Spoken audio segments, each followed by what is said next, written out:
Here we go. The Out There channel. Please sub and share.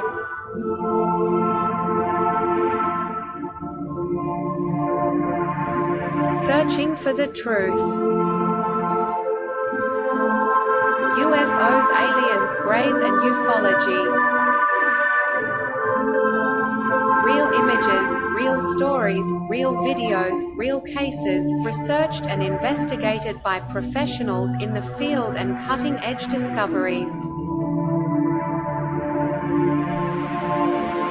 Multiple witnesses, abduction accounts brought to you by Team The Out There channel.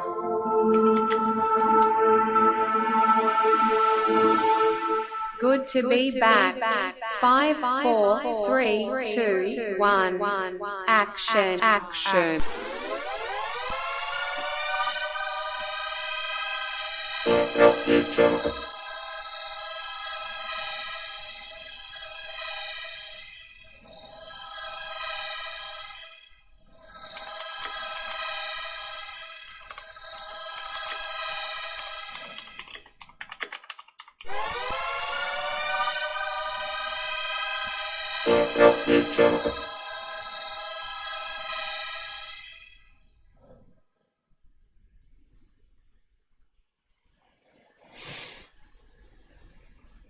Yo.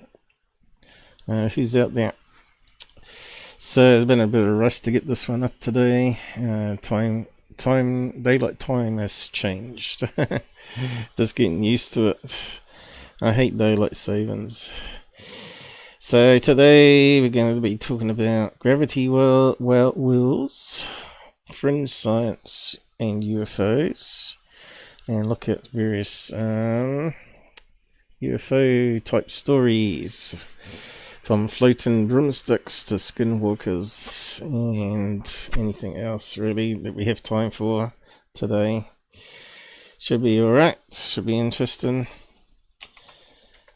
especially if you've never come across this stuff before. As you know, I delve into science connections with ufology, and needs more than a 5-second attention span, which most of the YouTube channels out there prey on the young people minds out there that can't sit still more than 5 minutes.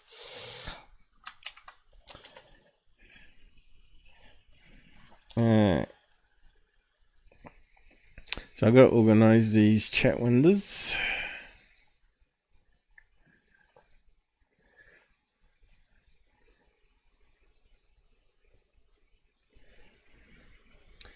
Since I'm streaming to Pilled,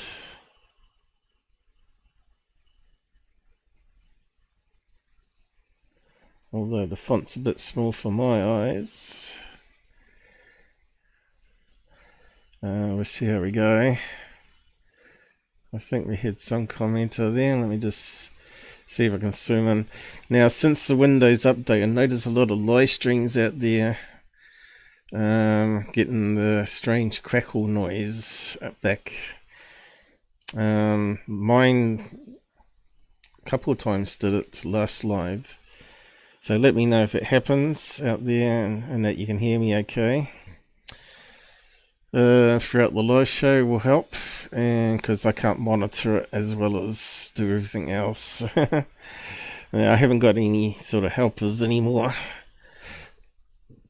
I don't have many watchers, as you know, and Google's suppressing my channel, as you can see there, because I've got no people join me at the moment, which is a bit strange, but that's the way it goes.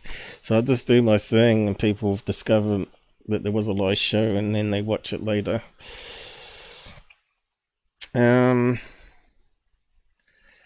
Yeah, so I was going to pin that website link to the top. I think they've got some new commands on YouTube to have a pinned comment by default or something. I don't know. I have to look into that. they keep adding new features, but in the process, they probably stuff up the code. Oh, CPU's lagging there. Oh, too big now. Too small. Yeah, next plugin. I think since the update, they've introduced some new background processors, which is sucking all the CPU, which might be why we're getting audio corruption now.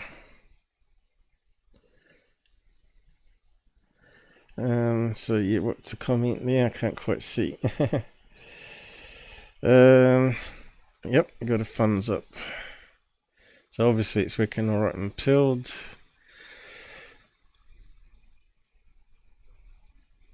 Where can I grab it? Oh, what's happening there?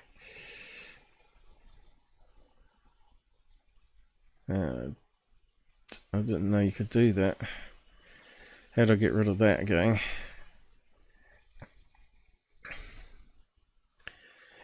I screwed it up, man.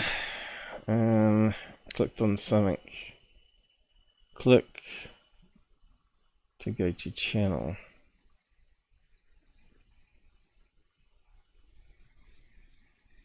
What can I grab?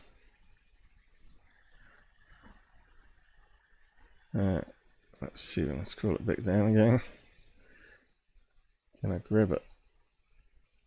Probably need to make it a bit wider.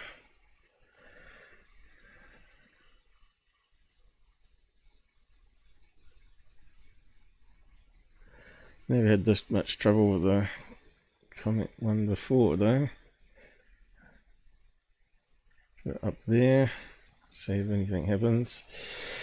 Alright, let's get on with the show.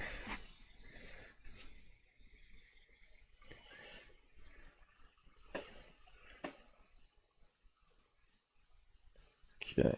I think the CPU's starting to stabilize a bit. We'll see how we go.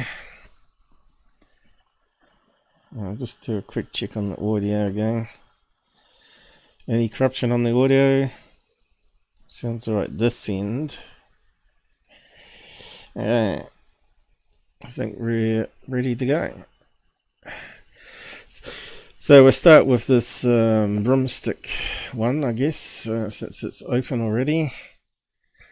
Now let's move it that way a bit.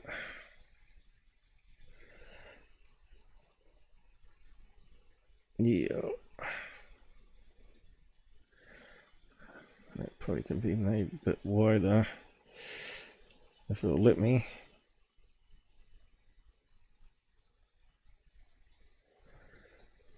It's probably gotten too big. Oh no, that'll do. Let's just play the video and talk about it. So this came out a few years ago. Hasn't really been debunked, but people are saying it's a hoax. I don't think it's actually a hoax. I think someone had figured out something really clever here and used it for Halloween effect above the road to get people to stop and watch the decorations, I guess. So I'll just talk about how it's possible to be done. As you know, ufology requires a magician's mind to solve some of these, and I knew people that did magic and also some tricks myself, basic ones of course, but it's all about deceiving people. That suits ufology down to a T, if you remember the aliens in Mexico. Okay, I'll just play the video. Let's hopefully the audio works. Look, it's just floating. Like, seriously. There's no wire. There's nothing it's connected to. It's what is that? Seriously. It's just and it's moving too. There was a couple. Look. There's a couple of comments there that it was moving. So that means that it's sort of floating and the wind sort of interfering with it. And we know what happens with balloons. They are tethered, they wobble around. So how did they do this trick? I'll just zoom in a bit. I'll just have a watch of it going. Look, it's just floating. Unfortunately, it's filmed in portrait. So he's filming through a car window, and we can see that looks like water smears on the window screen. And it's nothing to do with things above the brim. So let's get that one out the way. Like, seriously. And you can see it's very cloudy and white and grey, which is perfect background to not be able to see a clear balloon or a white balloon even, or even a grey balloon. So is there something that we can't see in this video above that? You can see how far away this clown is from it, which is highly suspect. Now if you got out the car, you would simply keep walking towards it, wouldn't you? Or you'd park the car to the side and get out and then start walking to it and see if you could find any fishing lines attached. So we can see it almost looks like it's lined up with this tree here. And there seems to be something down here, but I can't see what it is because it's such poor quality video, and of course he's not walking up to it. Could be a sign there. Alright. Seems to be opposite that pathway going to that tree there.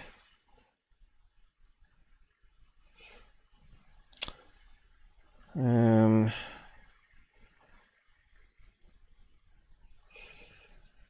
don't think it's that far away. It looks like it's near the trees here. Yeah, I think that it's connected to the trees somehow, but it's too high up to be a parallel line. So how did they do it? Well, there's two ways to do that. Either make a broomstick out of helium balloons that looks like a broomstick from far away, and the helium would lift it up, and you would have fishing line tied off on that corner there, and that corner there to that tree. But there could be something here that we're not quite seeing near the road. Could be like a tent peg or even anything like that that it's connected to, or even possibly light post. It looks like a light post there. It's possible that it's only got one tether on it. It might be perfectly balanced. And it's got one fishing line going off to the tree here. And it's just floating around in the wind. Because that looked a bit more interesting, I think, if it just floated but moved around in various circles and stuff. Because it looked like it was moving then.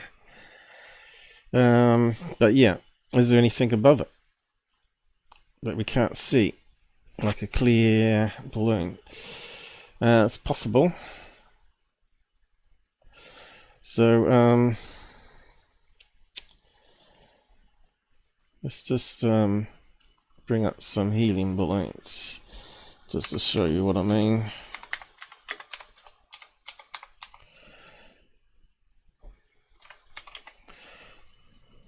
We got a lot of better stuff coming up though, so don't go away. Helium balloons, clear. Okay. So let's have a quick look what's out there. So you got the clear ones here. That certainly would blend in with the background, right? You wouldn't see it from that distance. Unless it was like a sunny day and light was reflecting off it. But it's an overcast day. It's perfect for balloons to go invisible in the sky. Wherever it's got a balloon way above the camera viewpoint, with a couple of balloons going way up outside the camera viewpoint, right? Because he didn't go underneath it, aim it up. Is another possibility. But yeah, you can see we've got various balloons that could easily blend in and be attached to either end of that.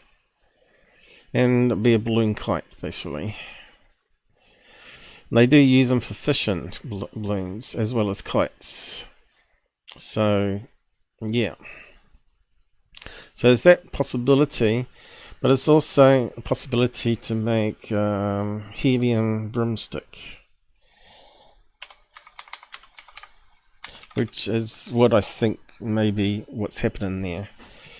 Because I have got the images, so I'll run it through some filters. You can see the quality's not there to really see anything through the filtering, but I'll do that in a minute. Helium broomstick, so I'll just type that in. Okay, so we've got broomsticks coming up, we've got witches, and we've got a broomstick here. Is that helium? Harry Potter broomstick. Doesn't quite say, does it? But just keep on going. There's one that looks like one in the picture. This one here. Now that looks like a stock image though, doesn't it? Does it say it's a balloon? What's that say in the end there? There's another one that looks kind of like in the video.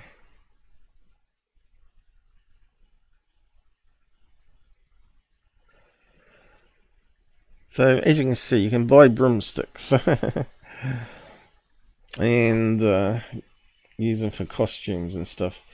Now here's one here where someone's made a pole and it's filled with helium. Now it's probably perfectly balanced as a balloon,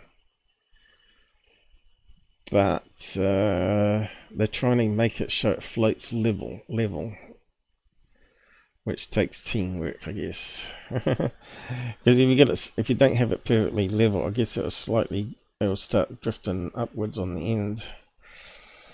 So that gives us a clue there that someone has made one with a tube. Just type balloon in, so you can narrow it down.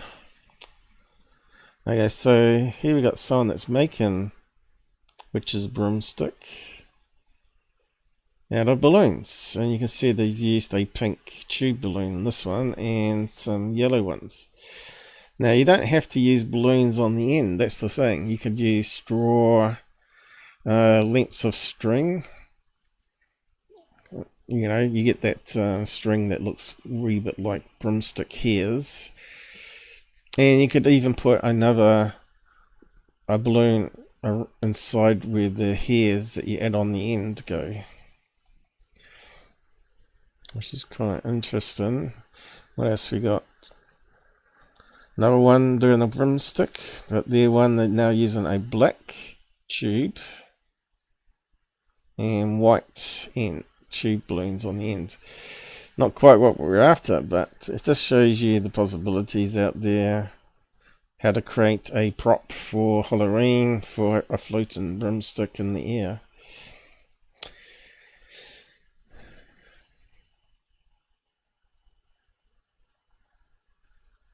And what we got here? Another one. Harry Potter, is it? No one that's made. And they've actually used one of these tube balloons, but actually somehow bent it to make it more Harry Potter-y. Naked girls, no. Censored. Another one with a hot air balloon that time. And she's got a broomstick. So there's what they call twisty balloons, right? Helium. They're called twisty balloons, but you can put them with helium in them, so they float. Twisty balloons. And you see magicians use them. Alright. Hello, Kate. So we've got someone on YouTube. Thanks for joining us. I'm not sure if there's anyone on Pilled at the same time. I'm still deciding whether it's worth it. So you get all these different colour twisty balloons. You probably better find a brown one even, probably. And they blow up, as you know, from little straw sizes to a few inches around, right? You can make dogs and all that sort of stuff out of it. You know, you've seen magicians do it. All sorts of things, right? Is there brown there? There's yellow, and sort of red brown. Oh, here's a brown one. There you go. Now another brown, reddy colour, and orange brown. So yeah, that's strange looking ones. But you think, let's see, I'll type broomstick in. See if it comes up with any extras. Ah, the brown one. There we go. Pink one. Various colours. So I think just need to get a brown one like that, some string to make the end, and you got yourself a floating balloon. So let's just go back to the video and have a look. You can see he films quite a distance above, so if there's a balloon, it's got to be blending in with the sky here somewhere. And it can be very hard to see from that pixel range, right? So it's possible there could be a bunch of balloons on long strings above it, holding it up with fishing wire attached to that tree, or even anchored on the other side of the road at the same time to keep it in position, depending on how they wanted to do it, I suppose. And the fact that this guy on TikTok doesn't go towards it and he's parked so far away is a red flag for me. You know exactly what it is. And he's got a smile on his face. There's no wire. There's nothing it's connected to. It's... What is that? I think he's lying. Seriously. It's just and it's moving too. Okay, so we'll have a look at that, a closer look to see if it looks like one of those tube balloons with some string just attached to the end, which is going to be very light. With probably a balloon in between it, because the extra string would probably make it unbalanced, and you want a wee bit more helium pressure this side, right? So yeah, some useless video here talking about it, making lots of views out of it, I guess. That doesn't actually debunk it. So it's useless. So I think it was the only vision on YouTube that I could use though.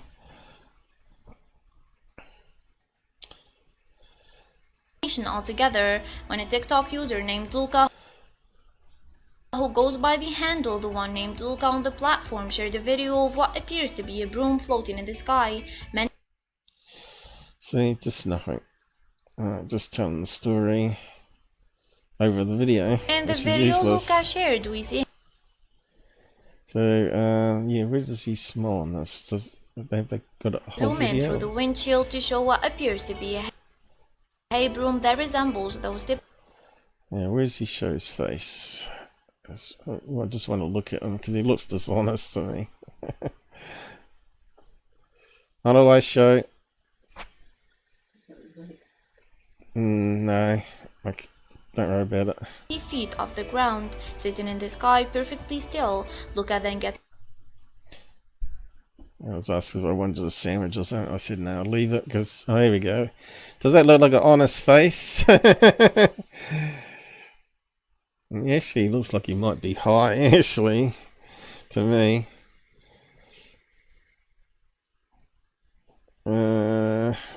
I think he knows exactly what it is. And he got something like 4+ million views for his video. Now, I know TikTok do pay money for impressions, but did he only add it on TikTok? If he did a YouTube version out there as well, which I didn't find, then he could have made quite a lot of money from it. 4 million views with maybe 2 or 3 ads, you know, could have easily made like $12,000 out of it. When you get those many views, it certainly helps. So I did actually take some frames. Broom.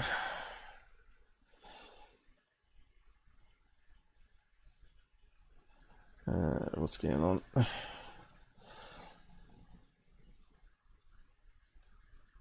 Working on it.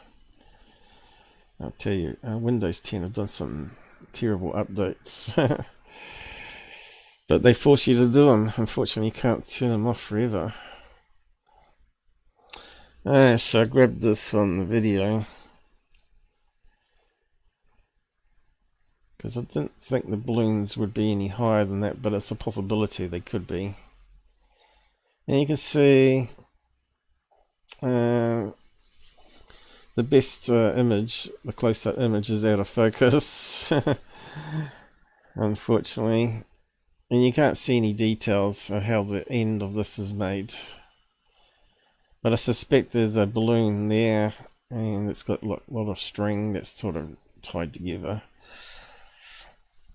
But if you have a look at this, it does taper off on the end here, which I think those tube balloons, you can do that.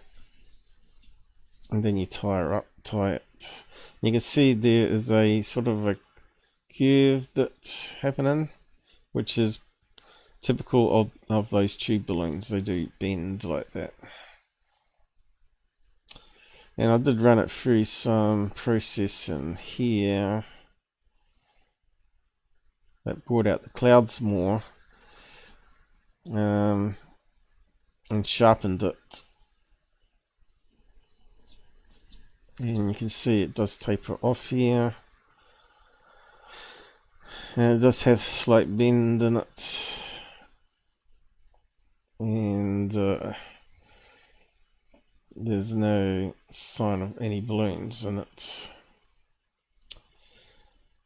And we get a little pixelization. This is when he's outside the car. But there is some darkness here. It could be a bunch of balloons directly above it that's holding it up. But I personally think that the broomstick itself is a tube balloon.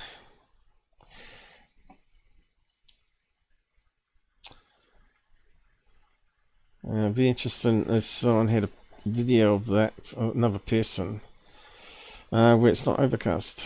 That would give it away probably. Someone in that street would know what it is. He said he went back the next day or something and it wasn't there. Because Halloween had passed. Because this was just before Halloween and he went back after Halloween. So Now, you could run it through more filters and stuff, but I did that, and if I thought there was something there, I would have taken an image of it. So, proof out there, did analyze it, the experts didn't know, but they assumed it was a hoax. But no one explained how you could do it, so I've just done that. And yeah, there's too high up to be strung across a power line or a fishing line from house to house or treetop. You can see it was fairly high up, so it had to be done another way. So we can get that one down. Move on to the next one.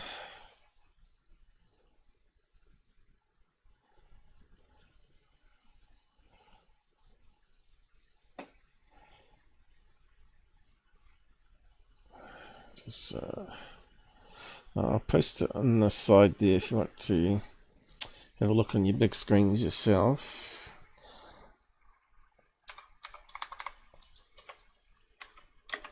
Since we used that video as well.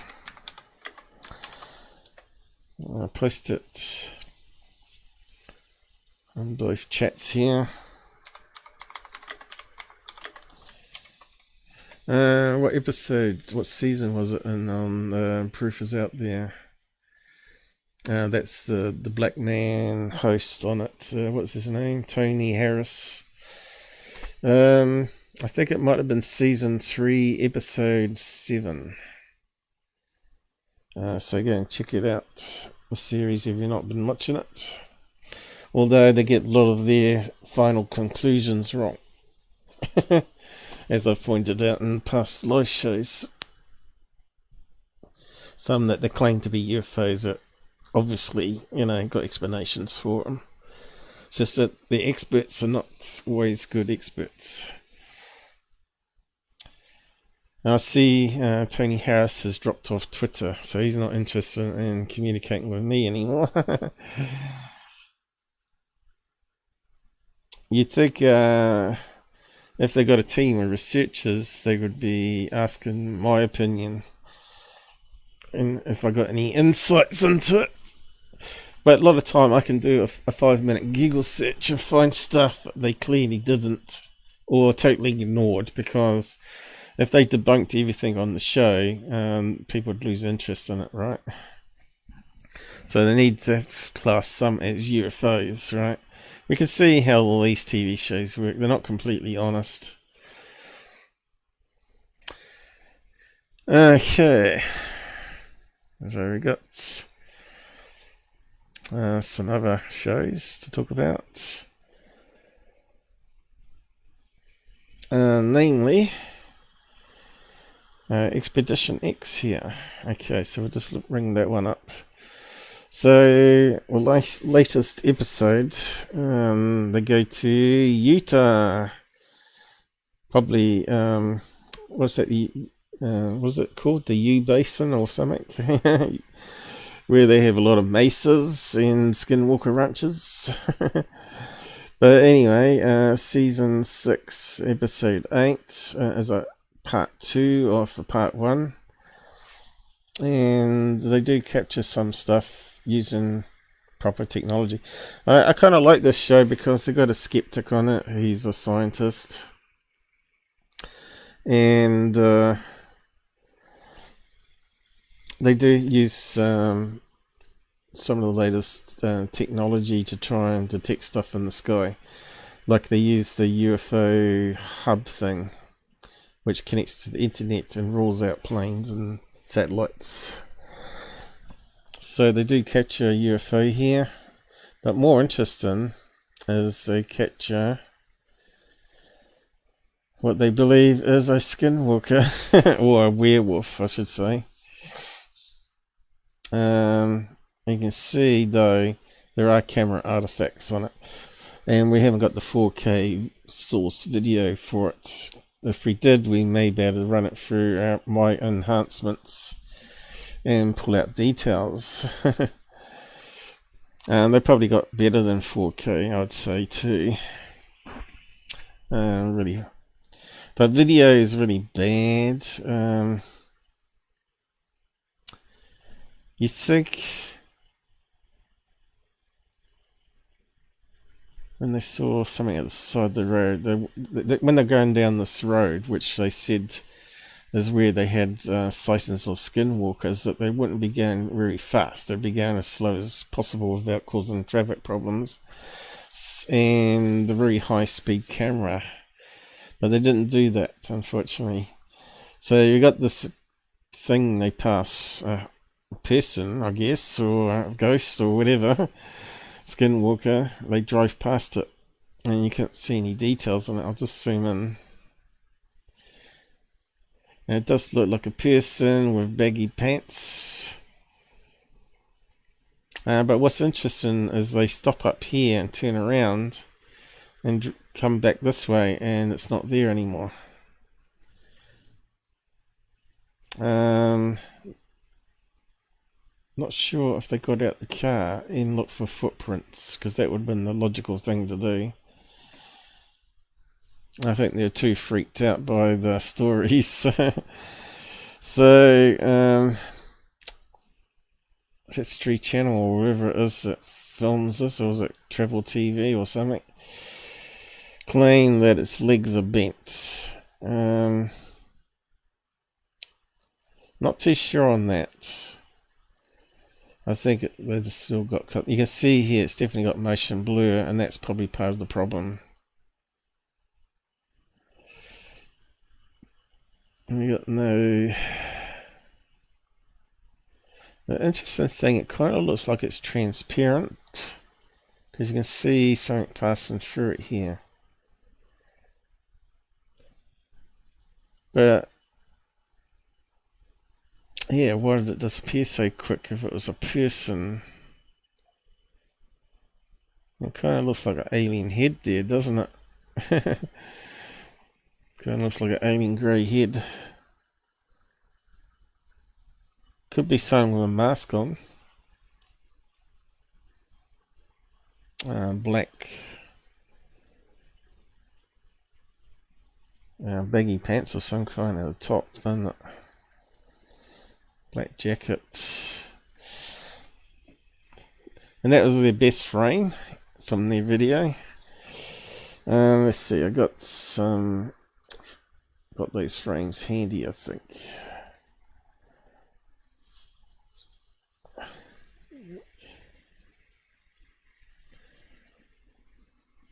So we'll just load it up into the editor, I think.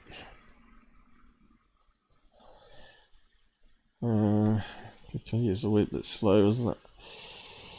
So have a look at the Skinwalker one first. So we take the one that I thought was the best frame, but I didn't have very high quality copy frame of it. I'll just open it up in the proper tool, paint.net. It's got the nice open source filters tool.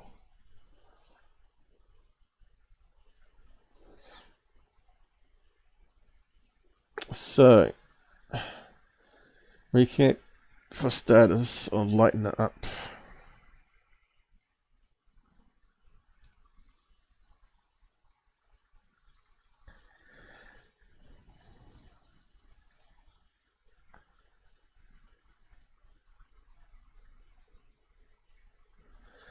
Now,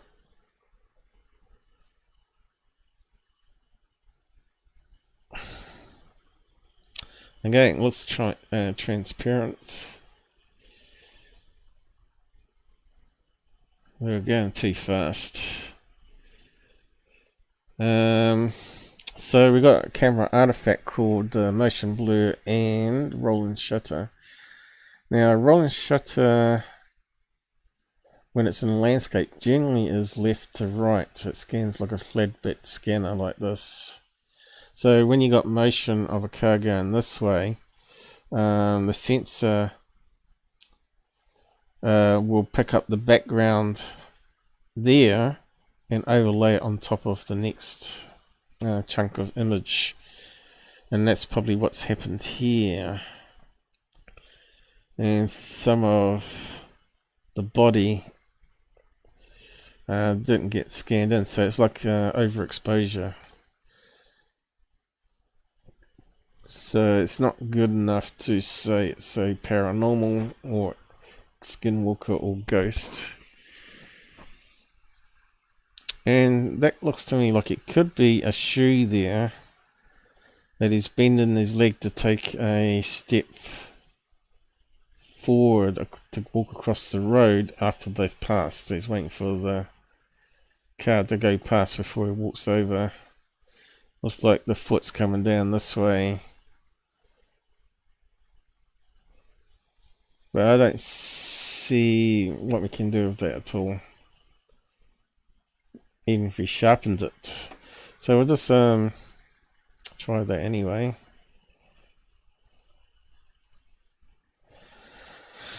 So can that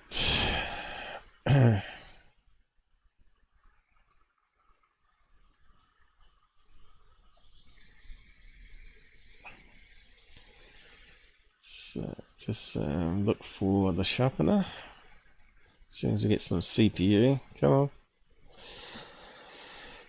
If we don't get enough CPU, the audio can corrupt. So if the audio corrupts and you can't hear what I'm saying, let me know and I'll repeat what I said. Although we haven't got many people talking to me or watching me, because obviously there's something more interesting out there to watch than what I have to show here.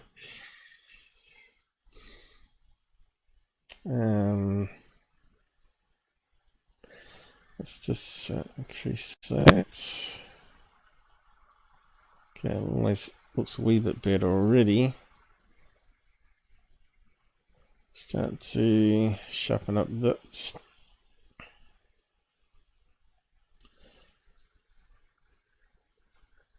Okay, more extreme. Now we start to see artifacts, pixels, and looks a bit more detail there, doesn't it?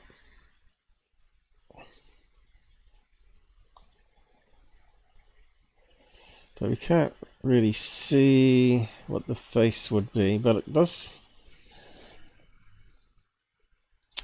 look like a human head, doesn't it? Doesn't look like a werewolf or skinwalker would look like. It doesn't look so much like an alien grey now. So I suspect he's probably got a hat on here. And you can see it's slightly different, brighter white to the face here. And it looks like the nose might be there, mouth there, and he's sort of looking down at the moment as he's lifting his leg up here, waiting for the car to pass. So if the time they turned around, this guy's gone across the road and gone the other direction. But anyway, you'd have to watch the episode.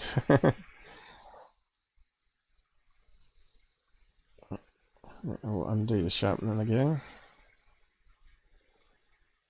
Very slow. Look, it doesn't give me a cursor back. Okay, so I've done the sharpening now. You can see it's gone blurry again. Alright. And you've got no details there. So that's what sharpening can do. But the problem is with a sharpener, it can add artifacts in around the edges and things and make things glow when they're not really glowing. So move on to the next one.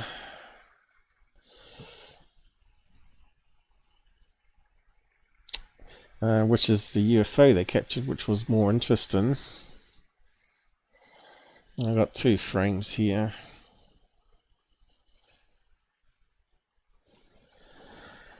And this is the software that circles interesting things moving in the sky.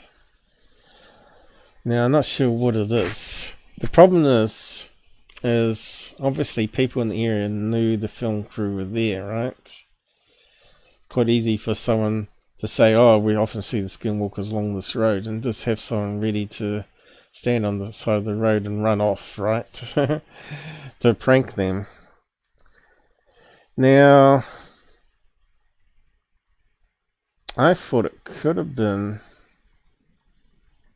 like a drone or a small RC toy of some kind that's banking. It's got the lights on it. Yeah, and one looks like in the middle there. It almost looks like it's got two lights at the end here, which would be very drone-like, wouldn't it? And what's interesting though, it seems to skip from there to there on the video, which could be a glitch in the video, I guess. But it didn't move like a normal plane, and it was unfortunately we can't play it. So that's it moving on. So it went there to there and then there. Let's have a look at this one. Again, looks like it's got two lights at the end here. So it looks like it's got 5 lights on it to me. So that was classed as a UAP on the show. So go and watch it on high 4K if you got it, and see what you think of it. But there was no sound, I think. So that would discount a drone. But again, it could be someone pranking them, right? Or someone faking it to make the show more interesting. Like one of the TV crew, I wouldn't put it past them. But they're on a piece of land there from a guy that claimed to have strange stuff happening. So he might even be, he wasn't with them, so he might even be part of the hoax in there, right? They should have had him with them, like they do on Ghost Adventures, to start with. See if any dodgy stuff's happening. Now this thing did actually detect planes, and it actually said on display there were planes. But this one it didn't know. But you know, as you know, there are military planes that can turn off lights and call signs. And could that be a drone, border control drone? But would they have that in Utah? They might do. Maybe they go around the farms just monitoring for activity of cattle rustling or whatever. But yeah, I thought that was interesting. I'll bring it to your attention. I'll post a link to my Twitter version, and you can have a look at the images on there if you want to. But you might be able to find a better quality to what I had there.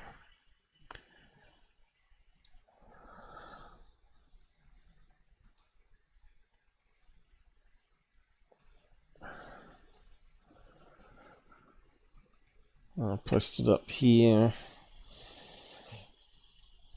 I don't think Pilled scrapes it very well. Expedition 608.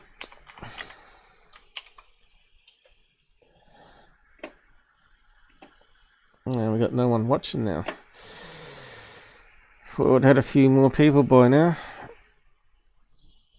Monday, Sunday night. People might be in bed sleeping. Oh no, well, yeah, it would be Sunday, wouldn't it? No, they should be up in the weekend, surely. Well, they're not like me, that's up most of the day. Yeah, I was going to say Expedition X There we go.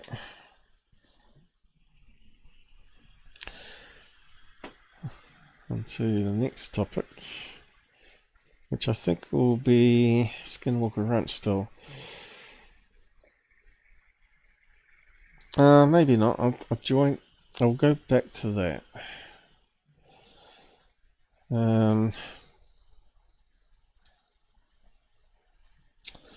Because it joins onto gravity wells.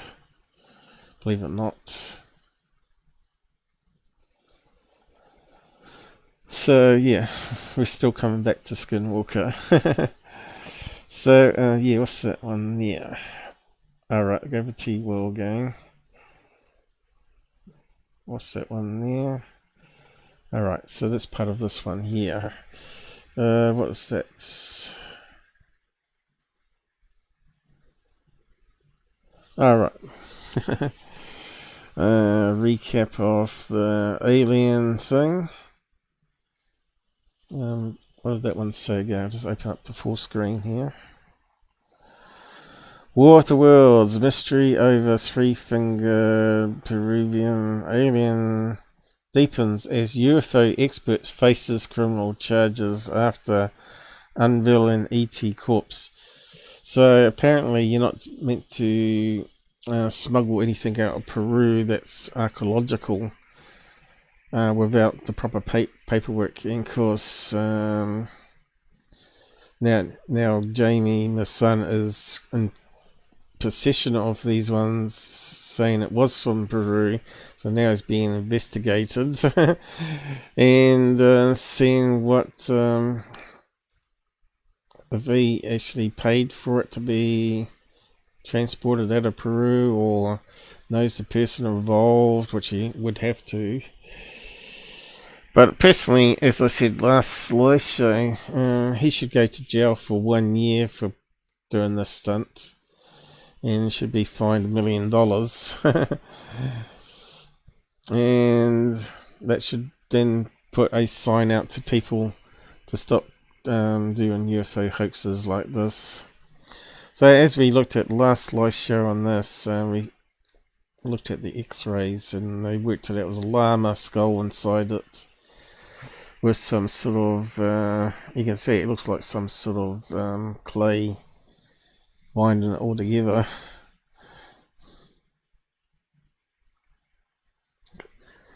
Looks like mud. Kind of looks like it's got ears here, but that's actually the creases in the blanket behind it. Kind of looks like E.T.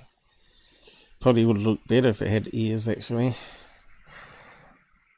But yeah, it's just ridiculous. See, it looks like ears. Optical illusion, huh?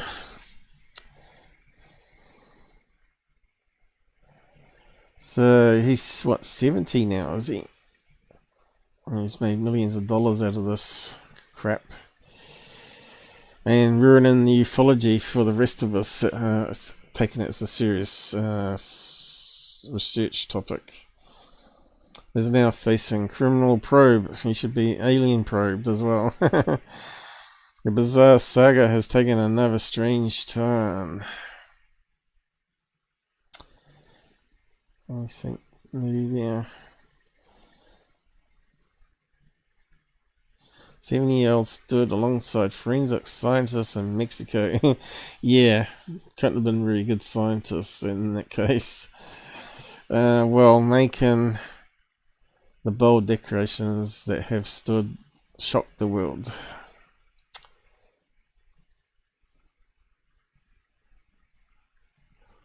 Peruvian officials have now launched a probe into how the two alleged ETs managed to leave the country.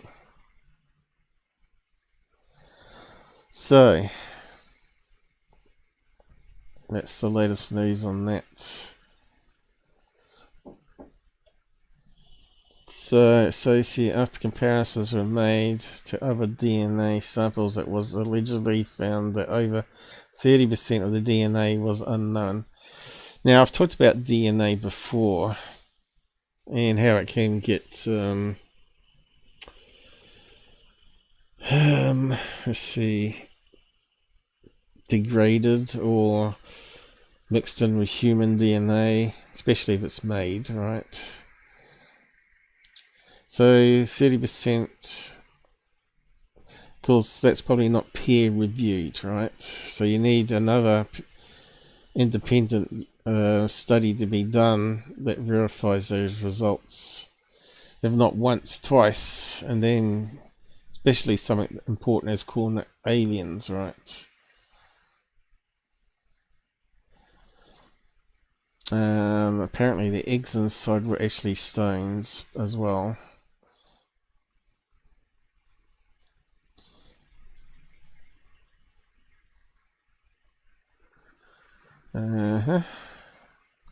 So basically it's summing up all the latest that's been happening since. I'll post a link to that if you want to read all that. I find it kind of boring myself. I think it's just distraction. Like all these other fake videos, you know, they're all distraction from the real UFO stuff out there. Alien ET's arrest. Jamie. Is it going to even go? It's just really slow CPU for some reason.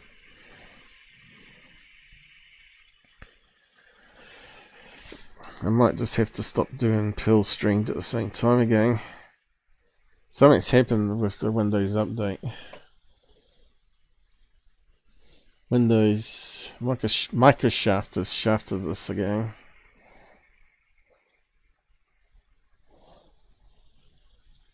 I'll just shrink that back down. Arrest Jamie. Or Hamey. Hamey. He should call himself Jamie. Or put an H in front instead of a J. The moon won again. Okay, so this is an old fake. And they asked all the wrong experts on the show. They haven't got a clue on UFO videos, including this guy here, Kaku, Mr. King of String Theory, which has a lot of theoretical nonsense in my opinion. But anyway, this video here, which I think even security has put up in third phase without doing any analysis on it. It's clearly a CGI fake, right? So someone's done a P1000 off the moon, because we can see here there's distortion, atmospheric distortion, where the edges, the light's being reflected at different angles. You can see the crater also is bent a wee bit here. So that means these images would have to be bent with atmospherics as well, but they don't appear to be. So that's probably one clue that they've been added in, especially when they're meant to be near the moon. Although a lot of the stuff that passes in front of the moon looks like it's near the moon, like planes and balloons and birds and bats. Which we've gone over many times over the years on other similar videos. But yeah, this is just pure CGI. And I've told you the reason why is one of the reasons. Well, this guy has no clue and he starts going into a second moon theory, where there was meant to have been a large meteorite that sort of every so often goes into orbit around Earth and then zooms off again. And what else did he talk about? Alright, and he talked about the next one too. Talked about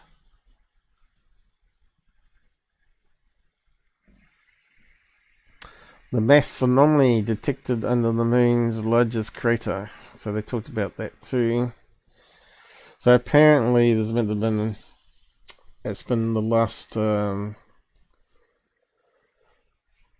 it's been the most one that hasn't been damaged by other meteorites since, because it's at the south pole of the moon. All the other ones get impacted all around it, but less impacts below, and it's meant to be millions of years old, and I think there's a buried meteorite at the south pole there that forms this anomaly, and it talks about it in the article here, how they discovered it. Discovery may contain metal from asteroid crash. Alright, not a meteorite, but an asteroid. That's even bigger. But as you know, there's meant to be a lot of water at the South Pole too. So, dirty comets, asteroids would have water in them.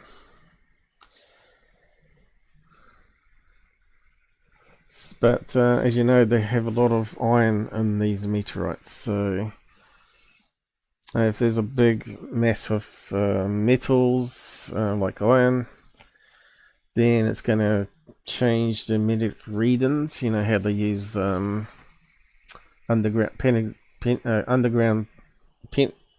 penetrating radar. I think I got it right there, but anyway. So let's see, Texas 2019, this information came out. A mysteriously large mass of material has been discovered beneath the largest crater in our solar system. It means South Pole, Aitken Basin. It may contain metal from an asteroid that crashed into the moon and formed the crater, according to Baylor University. Image taken a pole of metal 5 times larger than the big island of Hawaii and burying it underground. That's roughly how much unexpected mass was detected. So I've not been to Hawaii, so I'm not too sure how big that is, but I guess 5 times bigger than Hawaii sounds quite big. It said lead author Peter James, PhD, Assistant Professor of Planetary Geophysics. Okay, so the crater itself is oval shaped, as wide as 2,000 kilometers, so that's quite big. Roughly the distance between Waco, Texas and Washington DC. So yeah, it's quite big. They're several miles deep. Despite its size, it cannot be seen from Earth because it is on the far side of the moon. So as you know, the moon is geo-locked to the spin of the Earth, so we always see the same side. Although New Zealand, here we see it upside down to what you see it in America and UK, which is a bit confusing.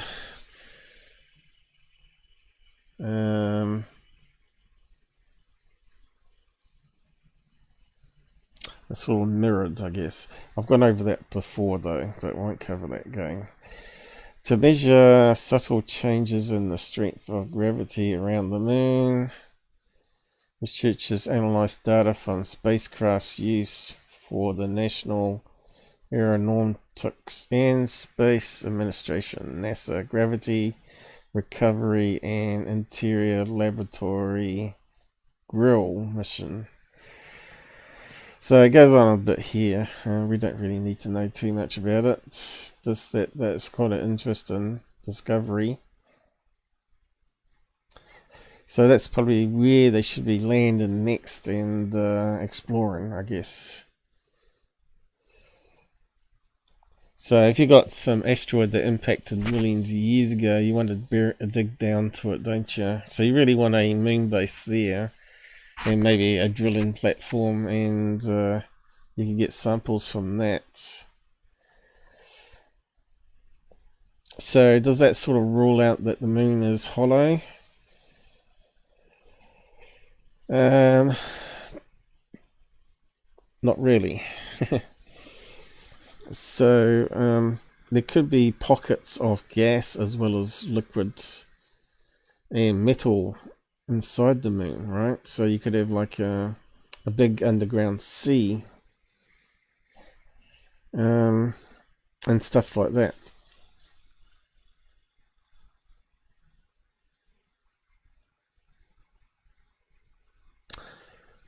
And if you got liquid, it could explain the ring and bell thing when they crashed a spacecraft in to measure reflections back to work out the makeup of the moon, right? And they got some strange results from that. So I'll post a link to that article there.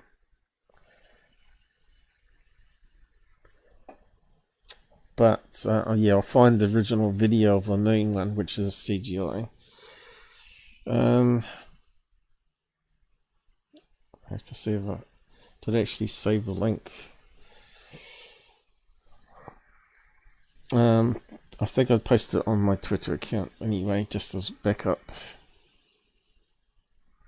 Moon Anomaly. So this is where Tyler totally missed that article when he was talking about his pyramid, which should have been added to it, to his episode. Let me just post it on YouTube as well. So this is a true anomaly.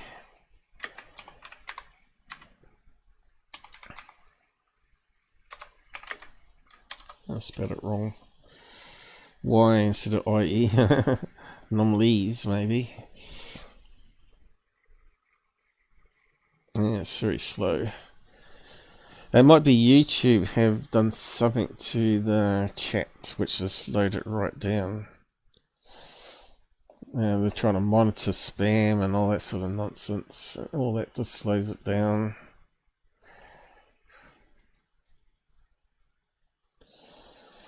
So yeah, I think I posted underneath. Alright, yeah, I did. So I'll post that with it too, so you can get access to the video and have a watch on bigger screens if you want. This is how I normally do stuff, because we are a research channel on UFOs and questioning science and all that sort of stuff. So underneath that, I've posted this from UFO Interest. She has two ones that were doing viral videos doing the rounds from, guess who? Jaime my son. Seems you know that Jaime my son's posting videos up. You know they're going to be mundane, explainable, or fakes. In this case, there was two videos that he posted, and one was a fake, and the second one was UFOs over a nuclear reactor, Japan, which turns out to be ships, because of the angle of the camera, ships in the water passing behind it. At night time, looked like little UFOs above it. So yeah, it shows you how useless Jaime my son is. And there's the UFOs that I took from the TV show, and there's the boats out to sea behind the nuclear plant, and they look like they're in the sky. And it's just an optical illusion because this camera is up higher on a mountain, I guess, overlooking, or on a pole as well. But we can get to the video. Let's have a look. Or one of them. I'm not sure if he's got both here. Oh yeah, he's got both. So we're going to go for the moon one first. Where's it opened it to?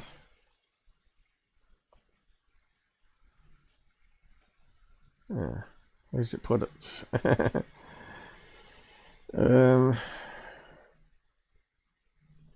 Probably here somewhere, is it?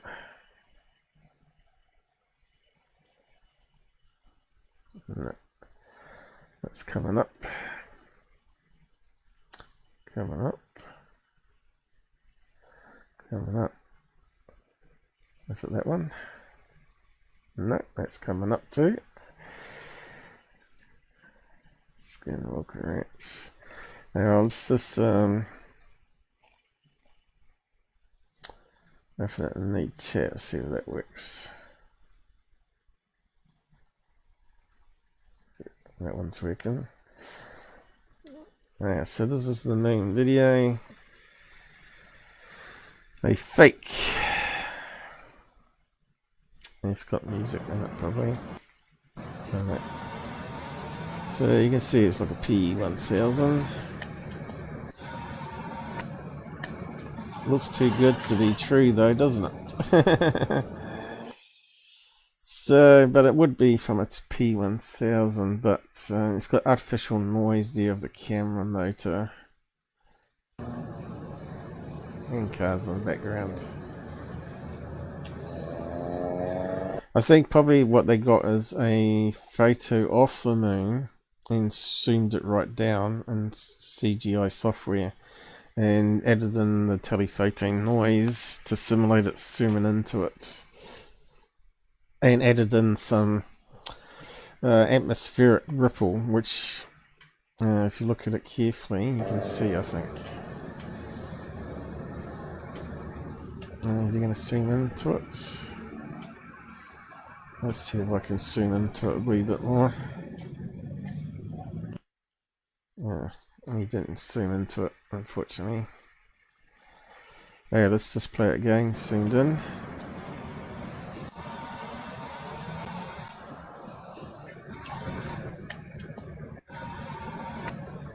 Yeah. You can see there seems to be like a ripple pattern happening. Looks too constant though to be realistic. See that there? And some Adobe After Effects.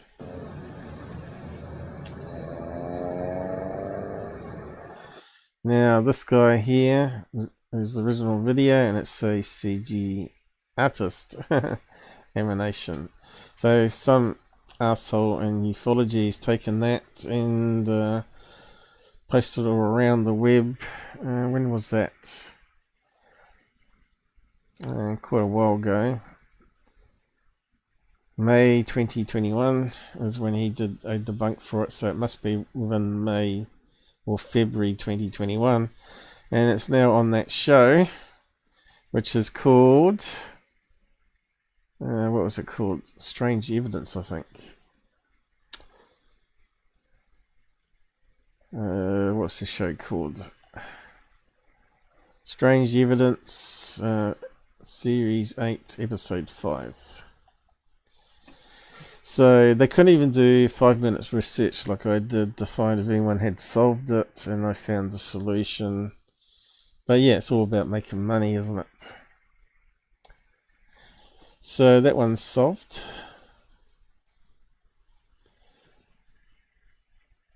And we won't look at the other one just since we mentioned it. This one's not a fake, it's just the angle of camera. And also appears on TV shows and all sorts. How come it's not let me get that one? It's not clickable.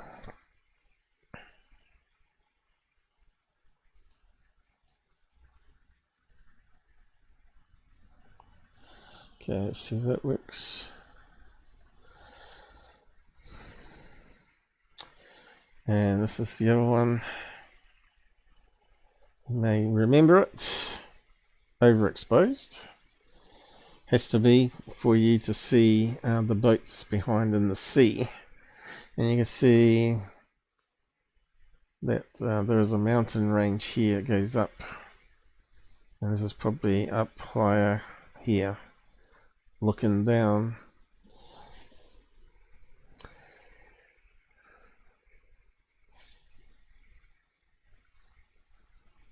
let's just play it. Maybe he's got a map.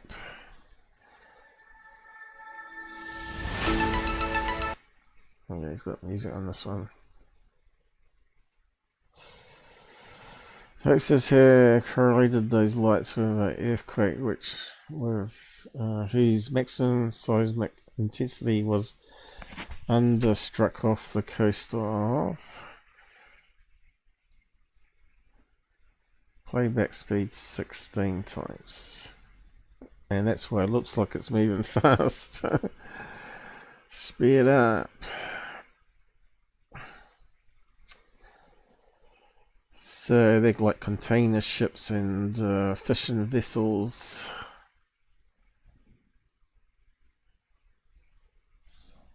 A webcam.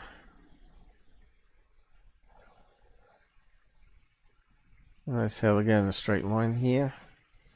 Because they do, like ships, they do have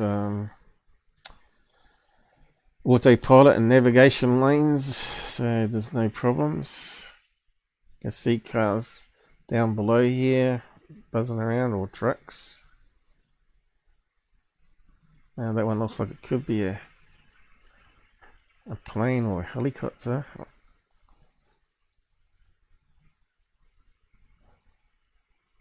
Or even one of these cranes. So you can see how big the cranes are. It's hard to know, it's not moving. Can't be a plane, so it might be a helicopter. Anyway, there we go. I'm not sure if he's got any picture. We've got daytime. We can see the sea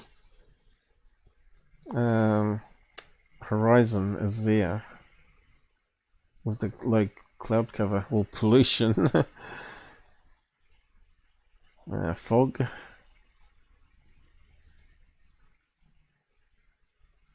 So this is daytime, and you can see a big ship in the horizon there of the sea moving across.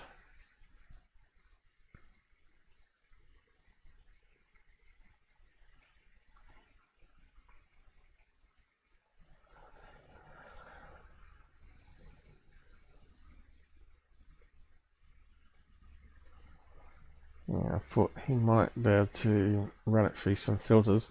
Actually, we might just do that ourselves. Make it pop out a wee bit. So, let's click this one here. And we can play around maybe and see.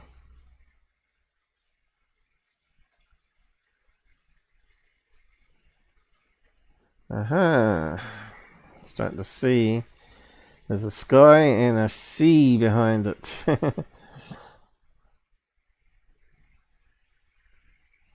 And we can do that one there, shows the two levels too.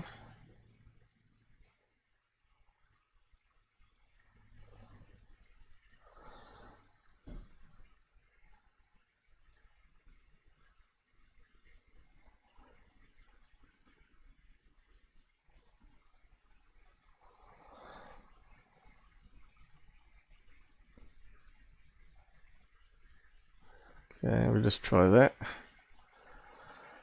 Okay, we can definitely see this looks like cloud behind maybe another coastline, like a bay going around. So this is like a bay on the island of Japan. So it could be the other side of it. And we can see a cargo ship going across there. This one's a bit hard to see with that same filter because it's in night time. Yeah. So yeah, that's the problem with Scott though. He doesn't know how to use filters and bring out details to explain it better. So I always add in my transformative work onto his ones to make it a bit more obvious. So yeah, I did post that one, didn't I? Yep.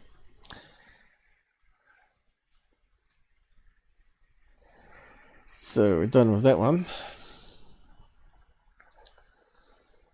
Artificial gravity.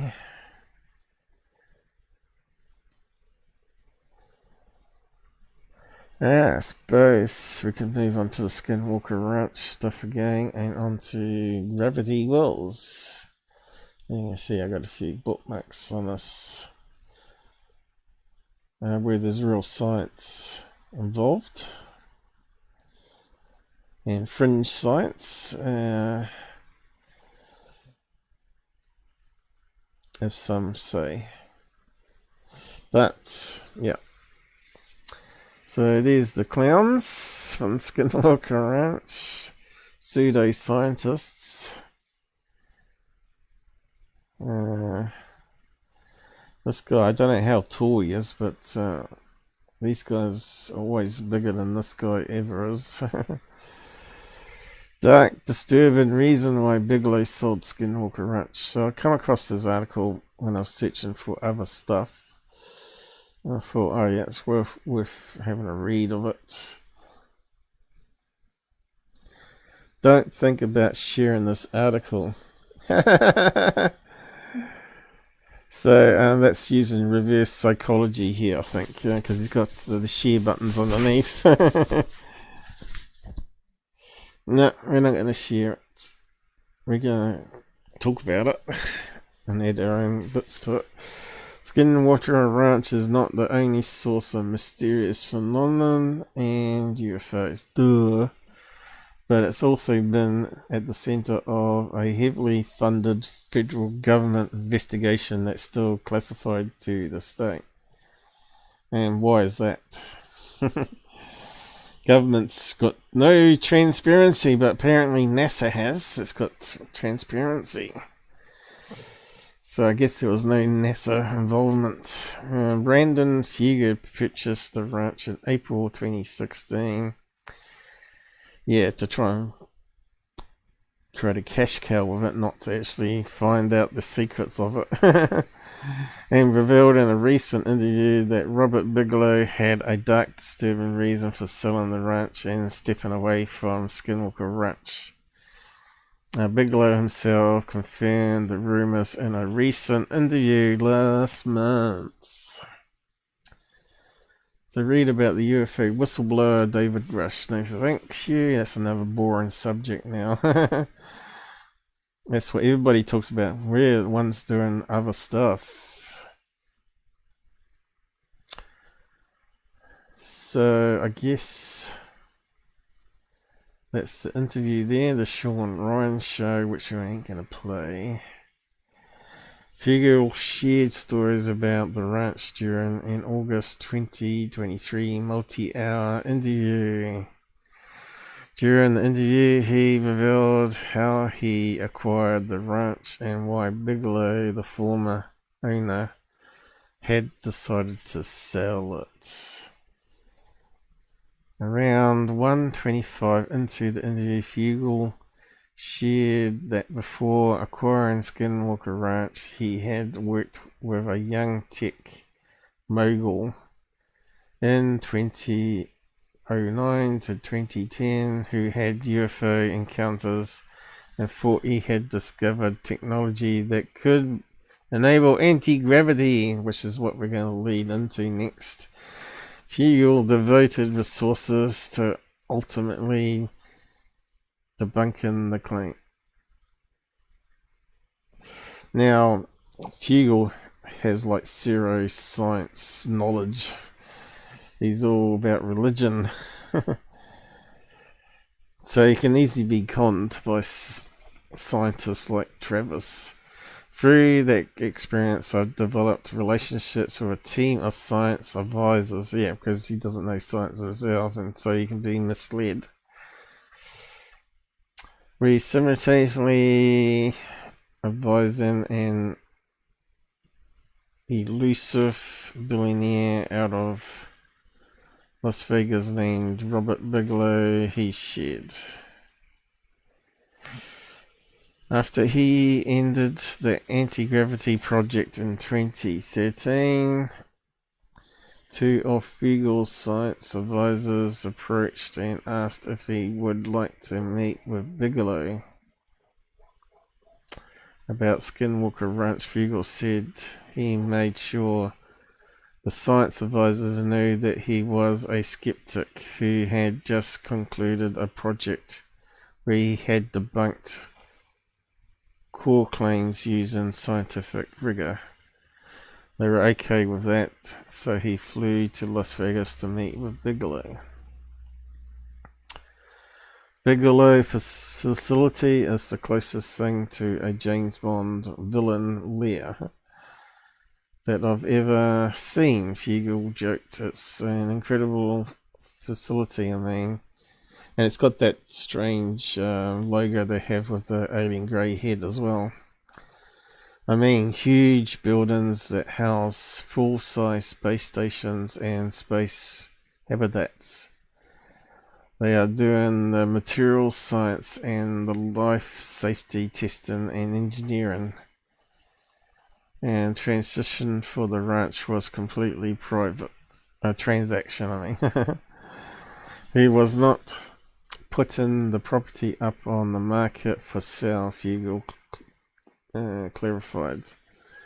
This was a very private transaction, private dialogue, and I told him I would acquire the property as long as my identity would be kept confidential. I worked with legal counsel to structure the entities that would shield my identity. Well, why did he create a TV show then? They closed off on the property in April 2016. Fugal said he was surprised at the shape of the ranch was in when he bought it. The septic system wasn't working. I mean, the septic. The skeptic wasn't working either. There was no fiber optic connectivity, and the reports were simply transmitted by fax. Sounds a bit backwards then for a billionaire, doesn't it? That had it before.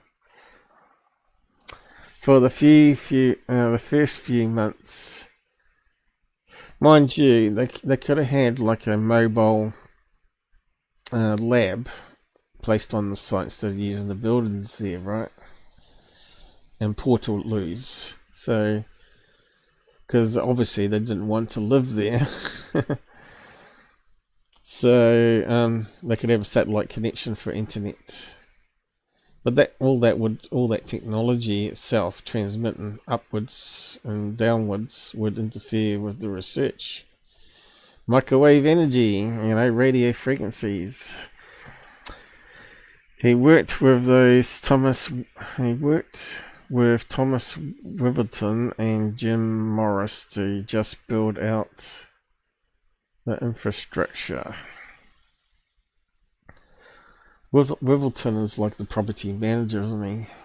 Fugal said that when he acquired the ranch, he thought he would be finding prosaic explanations for all the mysterious phenomenon. He was quickly proven wrong and later decided to no longer hide his identity as a ranch owner. No, he saw that he needed to make some money out of it. Like all billionaires, it's always about money.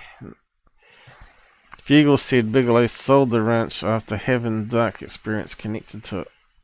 So this is what we wanted to learn about. Bigelow was interested in selling Skinwalker Ranch because he was moving on to other interests, or that he discovered that it was a load of crap and it wasn't anything abnormal there. Now, it turns out that the people that he hired to do the research were actually lying to him too, to try and keep their jobs going, like claiming to see dino beavers and all that. Now, if you saw dino beavers, you'd certainly want to capture it on videotape, wouldn't you? Not just say eyewitness account. With all that money they had, they could have had whole shebang of cameras everywhere. A bit like Ghost Adventures would use locked off cameras everywhere and have people walking around with body cams and all that sort of stuff, including working with SpaceX. What's that? Bigelow was working with SpaceX. Fugal shared. But he later learned that there was more to the billionaire's desire to leave the property. At around 2 hour mark into the video, Fugal elaborated on what he learned. And this is the key paragraph, I guess, after all that reading. Mr. Bigelow was actively engaged with growing his aerospace company and jumping into the private space race. And the ranch, to a degree, it had faded. At the time, I was led to believe that it was simply because Mr. Bigelow was just buried, very busy with getting his B modules and his space habitats up in orbit.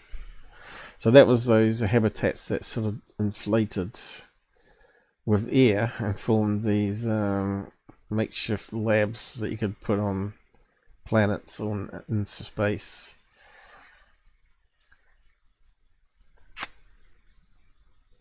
Ultimately on the moon and Mars, which I believe is true. So that's what they said there. It kind of makes sense if you could like a lifeboat or one of those blow up tents. You could land them onto Mars or Moon and then inflate them with a canister and have multiple layers in case it got damaged and leaked. And it could be, could even have a layer of water which would act as a radiation shield inside the habitat, which is what they do on spacecraft designs. Their water that they drink is in a tube around the livable area and also acts as a radiation shield for harmful radiation.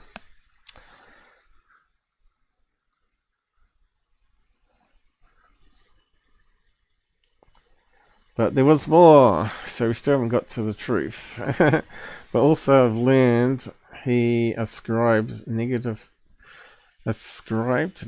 events afflicting his family to really his ownership of the ranch. What's that even mean? They got scratched? Did they get it on video? Mr. Bigelow blamed the ranch for dark, disturbing events that happen in their lives. And it's not my story to tell. It's been told by others in the media and advisors, but owning the ranch was not a positive experience for him. So really, he's not really giving anything away here. When Fugal asked to get access to some of the data Bigelow had acquired while studying the property with the government, Bigelow said no. And there's the problem.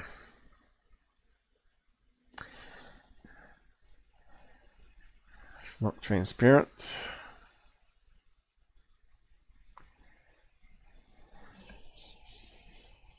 So if they had negative experiences away from the ranch, that means there was attachments, paranormal attachments, right?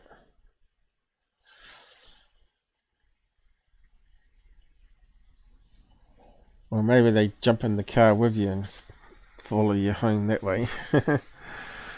When Fugal asked to get access, okay, we read that bit. He said, "Well, I'm selling the property on as is basis. I'm not willing to turn over any data, not only because the ranch was part of a Pentagon-funded black budget program between 2000 and 2013, known as ORSAP, not ATIP. ATIP is make-believe, and Lou Elizondo, or Sondo for short as people call him, wasn't in charge of anything, it turns out, and he was like a hobbyist UFO guy for ATIP, which is outside Pentagon. And it turns out he said on air that he was never a ufologist in the first place as well. It was a intel guy. It kind of suggests that he was part of CIA to try to get inside the UFO system and disturb it, to me, which is what he has done.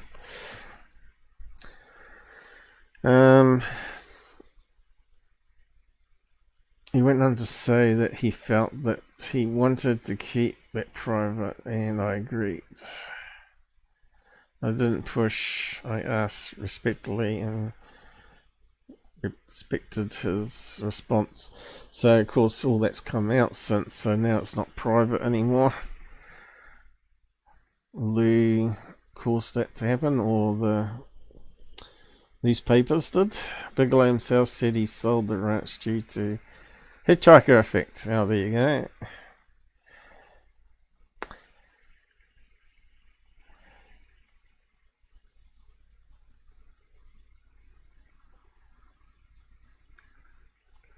So, it talks about another interview here. August 2023, Bigelow confirmed the rumours that he sold the ranch due to something coined the hitchhiker effect. This is the idea that certain entities connected to the ranch might actually stay connected to people investigating Skinwalker. But he wasn't there most of the time, it was his employees, right? Even after they leave, Mishlove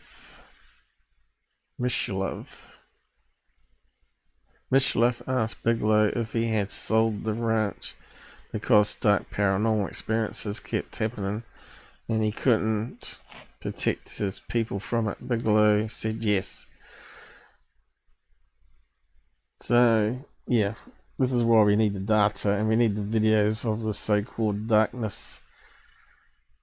Because if people got attacked, they would have scratches. You know, a bit like Ghost Adventures claim they get scratched and then they take off their clothes or whatever and try and take normal photographs of 3 lines or whatever it is. Anyway,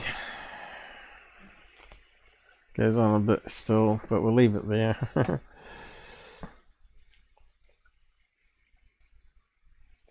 So that kind of sounds like it's more paranormal, ghost apparition, poltergeist, more than UFO alien side of things. But I've often said this in my theory that alien greys might be like the keepers of the universe or multiverse, which gets a bit more complicated. And these entities are passing through the portal from one universe into ours, and the alien greys come to try and trap them and take them back. Bit like the Men in Black, right? Maybe the Men in Black are part of the same entity where they go around, ask questions, and then try and work out where they should be looking to try and prevent this entity coming back in through a portal or whatever. It's going to be something crazy like that, more than beings from the other side of the universe, I think. There could be a mix of both. I think the universe is going to be more crazy than we can imagine. But anyway, it's Bigelow. Dark Secrets. I think I mistyped it on Google there.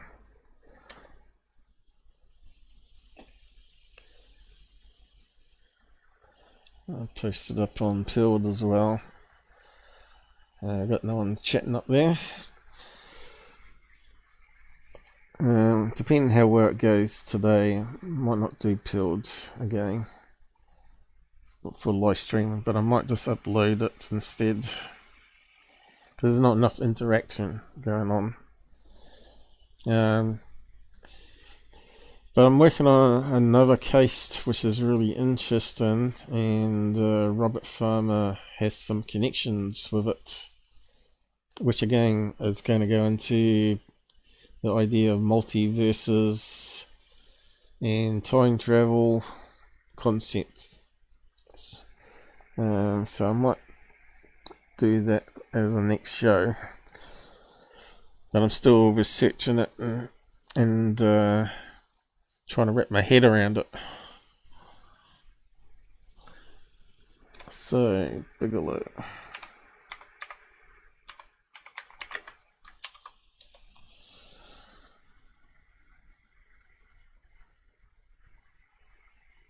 So on to the next part of this, where it was talking about the anti-gravity things, and this is the guy that Brandon Fugal was working with or funding. Now, he still has videos up, and his name is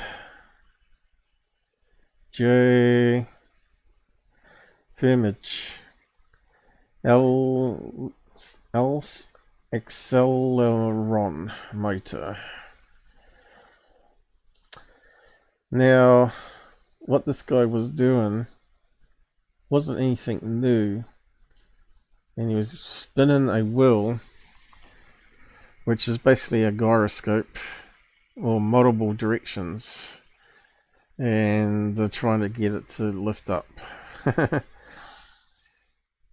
And we'll go over is he a professor or doctor in UK that first started this idea up, and it's actually used, some of the ideas are used in satellites actually, so we'll go through all that, but beforehand, do I need to talk about anything else first? So this is a guy with the same concepts, but yeah, okay, maybe just keep on with that one. So I'll just play bits of it. I'm not sure if there's music. Let's have a look. Fundamental question. Yes, there's some music on it.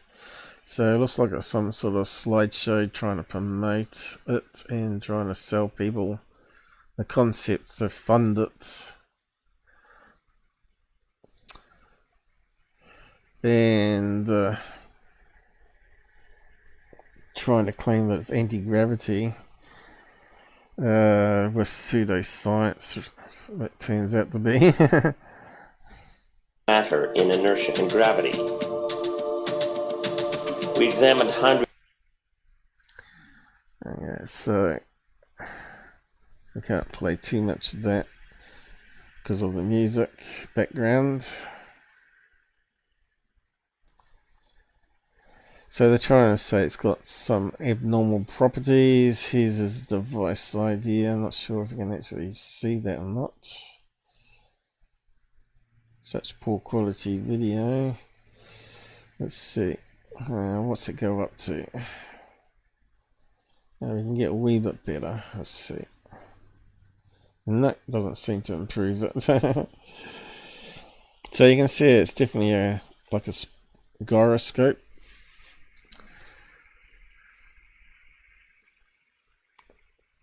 So everybody knows how they work. They spin around and they keep their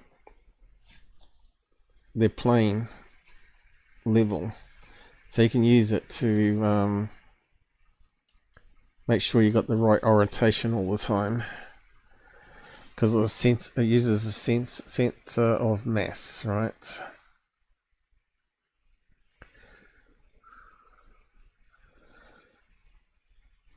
I think he's got some demonstrations of it. Yeah. By 2010, after 5 generations of test systems with keep going.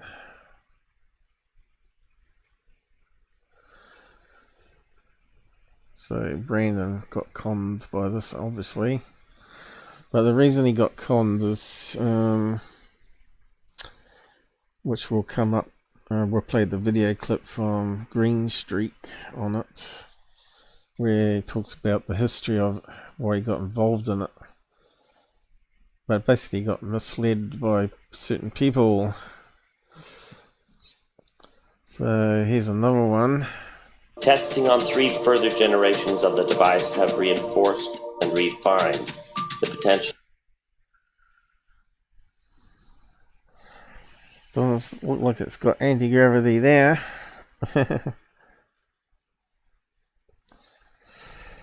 So I think they're trying to say it's losing mass, is it?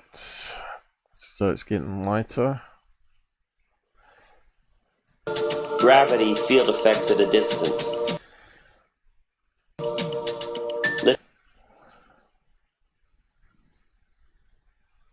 Lifting 200 pounds. There you go. So because that thing's spinning around, it's lifting it up. But you can see it's not doing it gradually or constantly, so it falls back down. So even this experiment here, it looks a wee bit suspect. The center of matter of a machine. See that? With less than a light bulb of energy. True free lift. What would it be like to travel to the moon within 5? Yeah, because now they do it. They do it inside Earth's gravity field, though. That's the only problem here. So now they're adding in the moon. So you'd have to do the experiment out in the vacuum of space to see if it moves in the same direction all the time.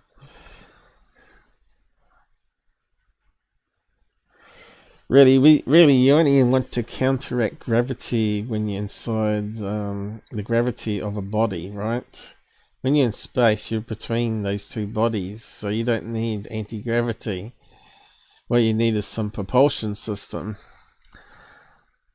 And then once you get into pull of the object, then you want to reduce the gravity so you don't come down really hard and crash, or you may want to try and float over the surface, moon or the Earth or whatever planet. Actual data.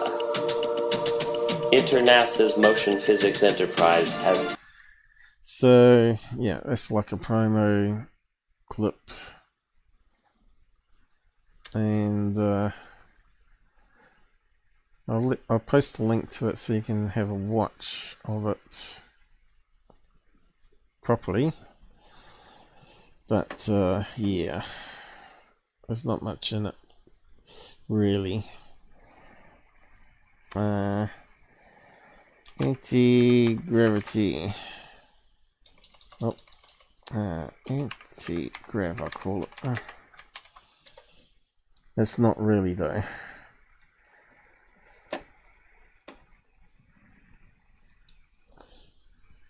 I think Fugal spent millions funding this guy. Would you really need that much money to build that though? Millions of dollars? I know you'd probably have to get the metal parts privately made by other companies that would make it for you.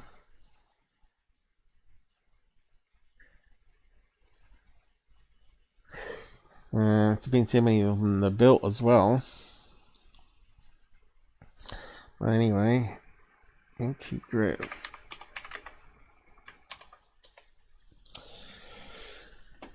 On to the next video.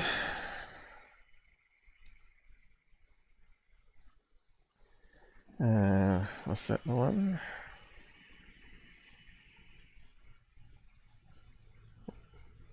Bedroom. Right, this the story gets a bit more weirder. Apparently this guy has alien contact. So this is the same guy that's working on the will. We'll come back to that one. What else we got here? Brandon Fugal. So Greenstreet did an episode where Brandon talked about it, and so he's got a little 10-minute clip, 10-minute video clip in his video here.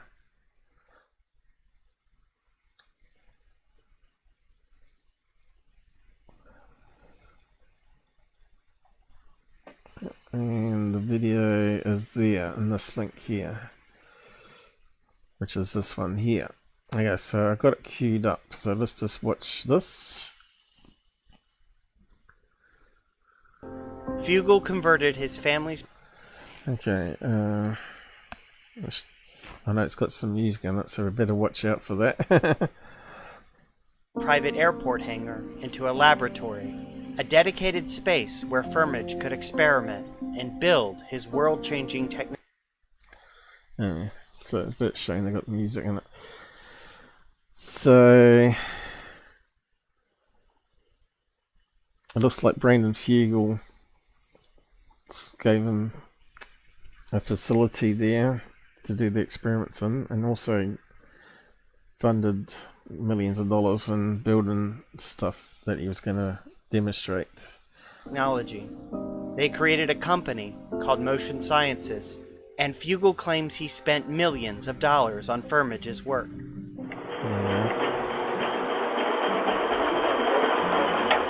These 2010 videos on Joe Firmage's YouTube page show various tests of his invention. So I'll just pause it every 5 seconds. We're around about, just because it's got music in the background.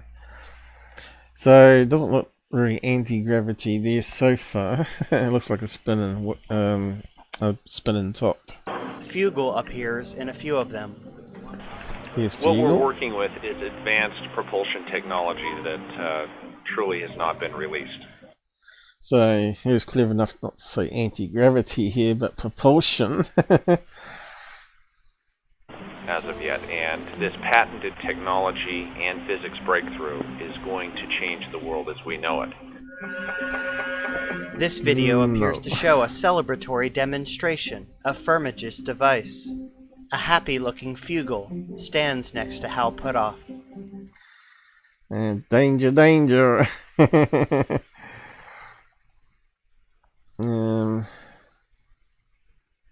Who's this guy here, though?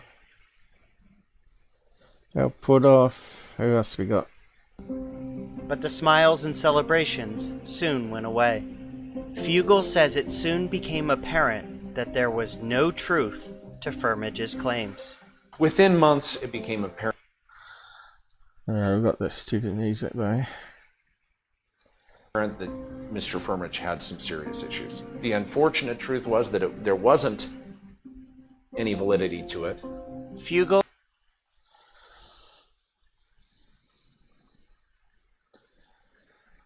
So he got conned by scientists then, and now he's getting conned by another one called Travis. and Firmage had a falling out. Motion Sciences eventually ceased operations and closed down. In a state. Yeah, so if you got no money coming in, no one funding it, of course it's going to close down. Statement to me, Firmage says that while his invention was showing great progress, its potential Kind of reminds me like a washing machine to me. was not realized. He claims to have since continued to work on his device, which he now calls the accelerometer, and will reveal it to the world in 2023. Okay, so I don't think that's happened. We're almost getting to 2024. Firmage's devices from 10 years prior now sit on the bottom shelf of Fugal's sci-fi and fantasy movie collection. It was disappointing and heartbreaking. Damn music. And trust me, to lose that money, to lose years. Yeah. So I don't know if we're going to get copyright claim on this. But we shouldn't do because it's fair use, because we're adding to it. Transformative work. To have the disappointment of family. At that point in time, I had lost a lot of faith and trust in people. Fugal says this was a dark time Music. for him, that he struggled to trust anyone, and even his faith in the Mormon Church was shaken. But this all changed Poor sod. with a phone call in 2015. Late 2015, I received a call from Dr. Hal Putoff and Dr. Christopher C. Green, Kit Green. The same two guys. Ah, Kit Green. There you go. Danger, danger. Hell put off, danger, danger. Gotta remember, this is a guy that got conned by Uri Geller with the Ben spooning. So, yeah, I don't trust anything from Hell put off. Obviously, they don't know about tricks and illusions. Guys. Uh-huh. Just a few years after the Joe Firmage Motion Sciences debacle, Fugal says Hal Putoff and Kit Green had a brand new proposition for him. And in the middle of that call, both Dr. Putoff and Dr. Green said, "Are you familiar with a certain piece of property in Utah known as Skinwalker Ranch? What do you know about Skinwalker Ranch?" Sounds like it's all been planned and set up, hasn't it? So this is the rest of the story. Fugal says Putoff and Green told him that the ranch was for sale. "We'd like to suggest that you take a meeting with Mr. Bigelow if you're interested. Would you be open to it?" And I said, "Absolutely." Fugal Music. flew to Las Vegas to meet with Robert Bigelow and discuss purchasing Skinwalker Ranch. Fugal says Bigelow would only sell the ranch as is. We just read in the article. Is, and that Bigelow would not be sharing with Fugal any of the research he had done at the ranch over the last... Which is very lame, you ask me. Unless they're trying to cover up something. 20 years. I agreed. I said, "Okay, fine." So the government must have a copy of that too, right? So why can't they declassify it? I'll buy it as is. On April Fool's Day, 2016, April's Fool's Day. Oh my god. Brandon Fugal became the official owner of Skinwalker Ranch.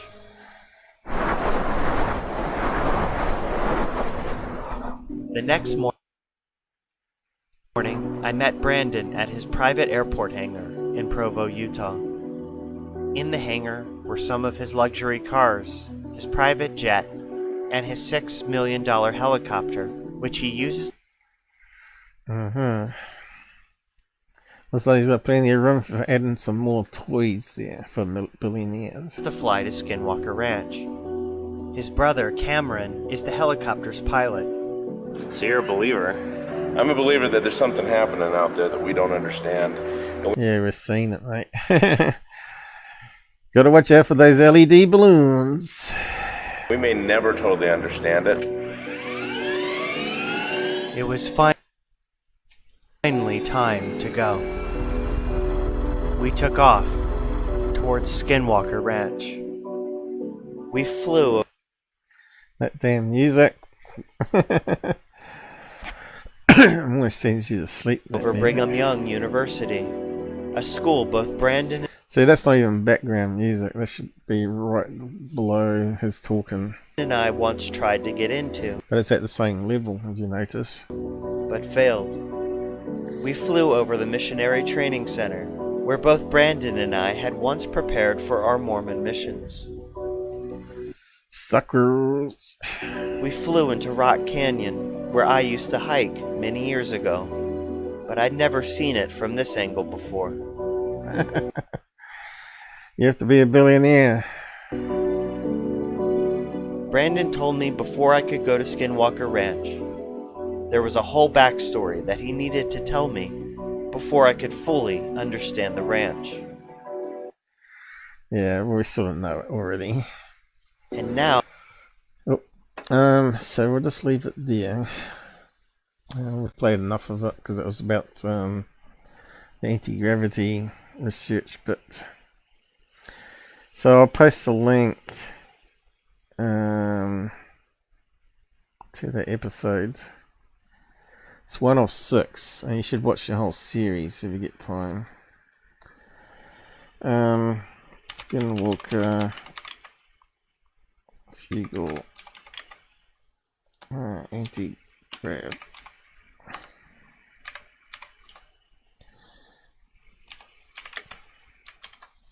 I think I might have mistyped it there.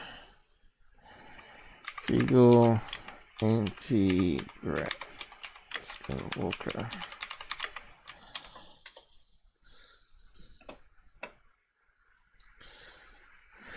So, moving on to the next one.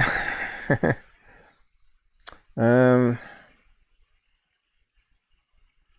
not sure if he's got all the episodes linked there. We don't really need that. So what did it actually say here? I'll just have a read of it. Phone call with US Army General Wesley Clark, former head of NATO Command, influenced Brandon Fugal to invest in Joe Firmage's claimed anti-gravity technology that could potentially drive or propel flying saucers.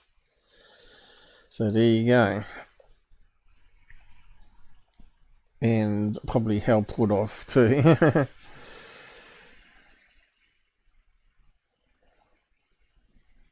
It's interesting how all these things are connected. I suppose I can post a tweet. Tweet. I'll post it underneath the other link.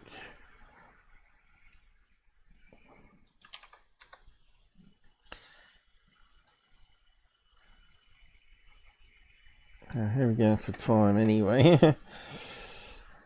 It's actually quite cold in here today. I wouldn't think it was summer. Or late spring, I should say.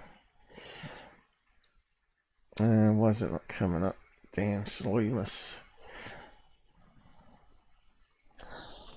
We've done 2 hours already. Okay.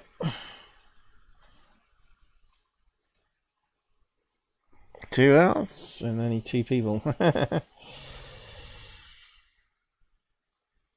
Like I said, I do more interesting things and join it all together. So, even though the anti-gravity idea was a bust, it's actually used in real technology. And it's been around since the 70s, I believe, since NASA went into space. And they use gyroscopes, and it talks about here how to control movement with gyroscopes, and what they call gravity wheels, or what is it, reaction wheels. Do I lead into that now? Let's go back to this one here.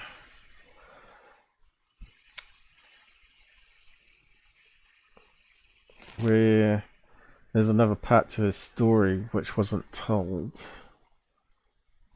But we'll just have a listen to what he has to say. Oh, it's got damn music. Bedroom encounter, which is what I've had too. Crazy as it sounds, but let's see what his one is.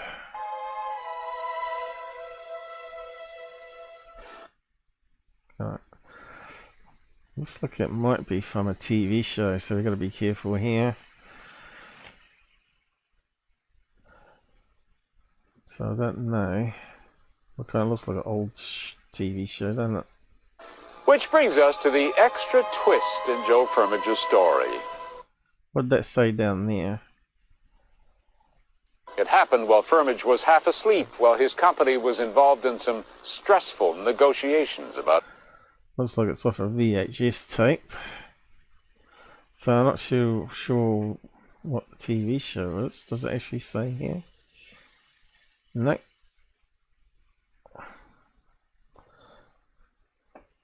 its upcoming merger. An image of a being appeared above my bed. Now, I've had that once, but it wasn't a being. It was like a large 10-pin pin. You know, the useful 10-pin bowling ball. Looked like a white, large, fat 10-pin bowling pin that you knock over. So, like maybe a being without arms and legs. Like a typical ghost, you know, where you see the head and the body, but you don't see any arms or legs. It attacked me, and I'm pretty sure the dogs, my sister's dogs, are over that day. May have just seen it as it disappeared, but again, I didn't have any cameras set up back in those old days to prove what had happened. And yeah, it's like it came through a portal. I was actually having a dream. I've talked about it in past live shows. Well, I'd say dream, but it was almost like an out-of-body experience where I was in a location somewhere in America watching some ritual of someone being killed, and I got spotted. And these things come out of nowhere like white blobs and come straight at me, and I was quickly trying to get back to my body. I was like being sapped through space and time or whatever, and I jumped up in bed awake to see one of these things had actually followed me through that sort of portal that I was connected to, and it started attacking me. And I didn't have any weapons. I didn't have any like metal bars or baseball bats or anything like that. It was coming towards me, trying to get me. I think it was trying to kill me. But I got hold of my heavy feather quilt and swung it in the air at it, and it backed off. And I managed to get to the door because it was trying to block me trying to leave. And I opened up the door, and I was screaming at it. And I had Charlie, Roo, my dog, and 4 other dogs that my sister was over. And they all heard, and they all come charging down the hallway. And they all slammed on their brakes to look through the door. And I'm pretty sure the biggest dog actually saw something happen, and before it disappeared, but not like you can talk to dogs. So yeah, I can understand where this person's coming from, that he may have had some sort of paranormal experience, or which is connected to alien experience, I believe, as well. And it's all interconnected, like I was talking before about interdimensions. Well, a connection between multiverse, you know, one multiverse connects to another, and where beings from that universe can come into ours and sometimes get trapped here, or temporarily can come into our existence and attack us or whatever, and then get sat back out. So yeah, just keep on listening to what he has to say about his experience. And we proceeded to have a very unusual conversation. He looked annoyed. Now that's one thing I've never had. I've not had any communication. I've had been touched, doors opened, lights are turned on, but I've never had any communication with anything. I may have said the F word to F off, leave me alone, and that sort of stuff, but that's pretty normal, and generally that doesn't work. Especially when you turn on a light. They don't seem to like the light. Although some paranormal does happen during the day. But it's different. The dark stuff seems to happen in the dark, the night darkness, and the more better stuff seems to happen during daytime, where it's not scary and you're fully awake when it happens or whatever. But anyway, just carrying on. Bothered and said, "Why have you disturbed me?" And I said, "Because I want to travel in space." And he chuckled and said, "Well, why should you have that opportunity? Why should you deserve that?" And I said, without really even thinking, "Because I'm willing to die for it." And with those words, he seemed to turn very sober. And out of him came this blue glowing ball of energy and left him and came into me. Joel says he spoke to this angelic man, and then the beam of energy came boom, right down into his chest. So it sounds like he gave permission for it to enter his body. That's kind of weird. No one really does that, because it could be, normally ends up being something really bad. He's not the first one. The ones you hear about are ones where there were no other witnesses present. A center. Yeah, which makes it really harder to believe it, and doesn't it? Which is always the case. Piece of Firmage's crusade is his belief that aliens, or visitors as he calls them, played an essential role in our religious history. Those miraculous Well, paranormal certainly has been around for a long time, and it's probably part of the witch folklore stuff too, right? But what's interesting too, while I was doing that witch's broom research, I found information about where the idea of witches flying on broom come from, and it's quite a dark sort of thing, and they sort of traced it back to 1300 something, 1320 or something like that. And it got mentioned in Shakespeare plays and some other books, but basically it boils down to that they used to do various dances out in the fields, the females, and they used to jump over sticks and things like that. But the idea of the flying stick, the broomstick, is wrong in Harry Potter and other TV movies or whatever. The fairy bit, the brush bit, is always forward in ancient texts, which is non-aerodynamic, of course, because you got all the wind force at the front, and it's not behind. But it basically they traced it back to various writings that said that they arrested a woman that had a shaft in the cupboard, and this ointment that was, and the pole was greasy.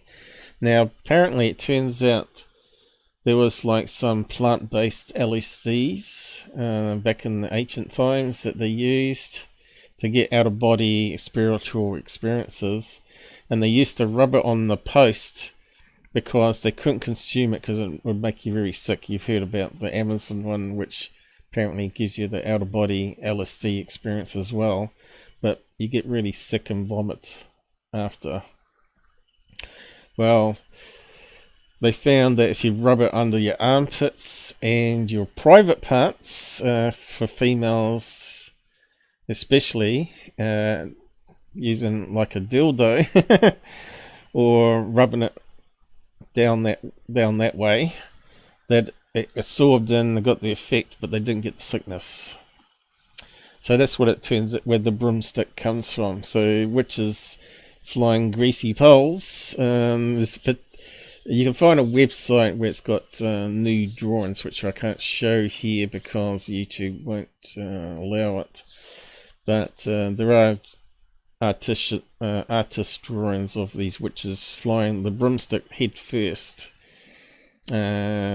all completely nude, rubbing it on their private parts, skin flaps. But yeah, and you can Google that and actually look it up for yourselves and have a read of what was said about it all.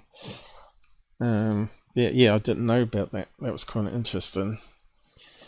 So it doesn't say too much about this alien thing here so far, does it? That he spoke to it and it entered his body. Bible stories, angels, appearances. Could those have been visitors?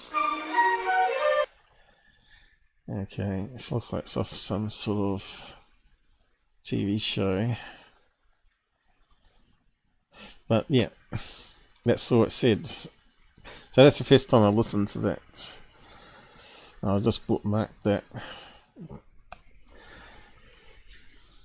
Onto the next bit. Now, they do use these in space. We'll come back to the wiki page. I did find this little demonstration here of gyroscopes in space and how they work, which is very similar to that Joe Firmage was mucking around with. I can put it physically into a different plane and tap it again, but it will still hold that same plane. So because it's spinning, it always keeps the same position, right? I think beforehand it makes it float without it spinning. And however I knock... Let's just go back a bit. Alright, now he spins it there.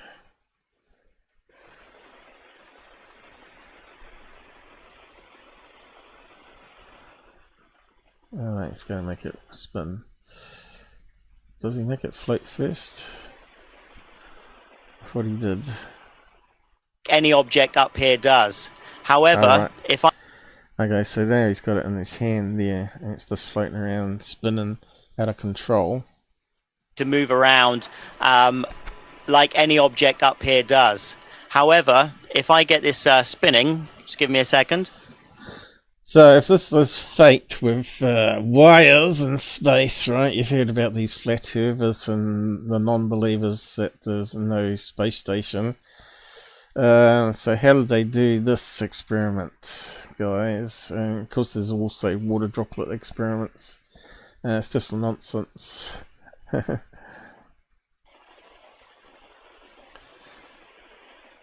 of course those planes that dive down, you can only get weightlessness for like half a minute, I think it is, 20 seconds, something like that, before it has to go back up.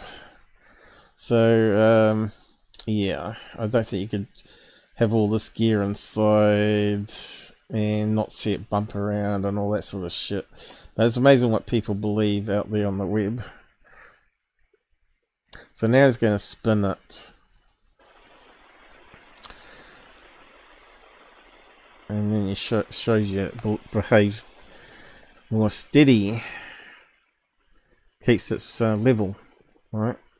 So once the gyroscope is spinning, you can just see how stable it becomes. Like and however I knock it, it's not going to change its plane. It's going to remain in the same plane. I can put it physically into a different plane and tap it again, but it will still hold that same plane, and it's much more stable. So it just gives you an idea of how we use spin stabilization and gyro stabilization for control on board the International Space Station. So it's been used in space stations, even Skylab and satellites. So we can share that. Gyroscopes in space.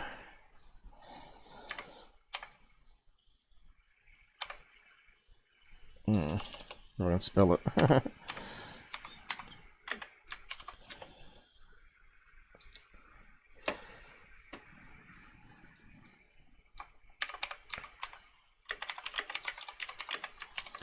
It's quite interesting though. Have to wait for YouTube chat to catch up here. It's definitely something to do with YouTube. Something's gone on there.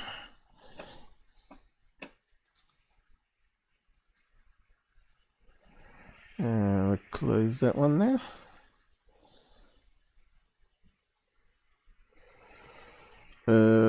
Okay, so it goes into more technical reasons there. But it also goes back to this guy here, back in 75. Talking about gravity wells. And he's the guy that invented magnetic lift trains. But he was classed in the end as a fringe scientist, and he got basically written out of history. So we'll just go over that at the end at the moment. Thrusters and spin wheels. Right, so a couple of wikis here. So he was talking about the control movement gyroscope. Control movement gyroscope CMG is an altitude device generally used in spacecraft altitude control systems.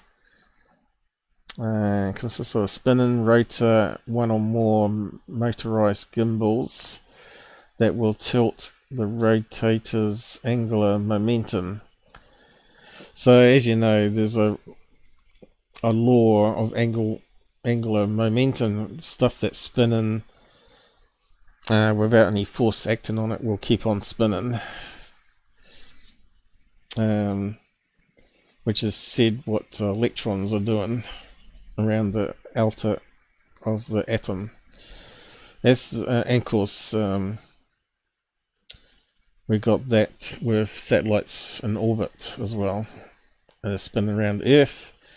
As they lose, as they get pulled, they're getting pulled down by gravity all the time. But as they get pulled down, they spin up, and then they gain altitude again. So it's this slight up and down motion, which is very gradual, and always seems to be like in gyro station orbit, I guess. There must be some slight motion, I would think, because it's being pulled down and then it goes back up again, because it speeds up. But talks about the mechanics, design. Actually, the video really explains it, really. Dual gimbals, single gimbals. The most effective CMGs include only a single gimbal. When the gimbal of such a CMG rotates, the change in direction of the rotor's angular momentum represents a torque field that reacts onto the body to which the CMG is mounted. So the body being the spacecraft or the satellite. Right, it says EG here. Except for effects due to the motion of the spacecraft, this torque is due to a constant constraint, so it does not mechanically work. Requires no energy. Single gimbal CMGs exchange angular momentum in a way that requires very little power, with the result that they can apply very large torques for minimum electrical inputs. So as you know, they've got solar cells and they've got lots of electrical energy to drive these motors, and they can use that motion to make sure that the satellites are pointed in the right direction all the time. But they also can use them like a single one as a gravity well to be able to move satellites higher up in orbit. Now that's how they move them in space without rocket engines. Yeah, it talks about all the different things. Spacecraft body. Most CGs hold rotor speed constant using relatively small motors. to offset changes due to dynamic coupling and non-conservative effects. Some academic research has focused on the possibility of including and decreasing rotor speed, while the CMG gimbals' variable speed offer a few practical advantages when considering actuation capability, because the output torque from the motor is typically much smaller than that caused by the gimbal motion. So yeah, blah blah blah. A lot of technical scientific stuff here. Goes on a fair bit. Clusters using more than one gimbal. Anti-parallel alignment. There are other undesirable rotor axis configurations apart from saturation, notably anti-parallel alignments. For example, if a spacecraft with two dual gimbal CMGs gets into a state in which one rotor spin axis is facing directly forward while the other rotor spin is facing directly aft, then all roll control will be lost. Okay, so you got the same, you got torque going one way and torque going the other way, and it counteracts. So that's using two. So they're talking about all the different configurations here, but pretty much. International Space Station. The ISS employs a total of 4 CMGs mounted on SED-1 truss as a primary actuating devices during normal flight mode operation.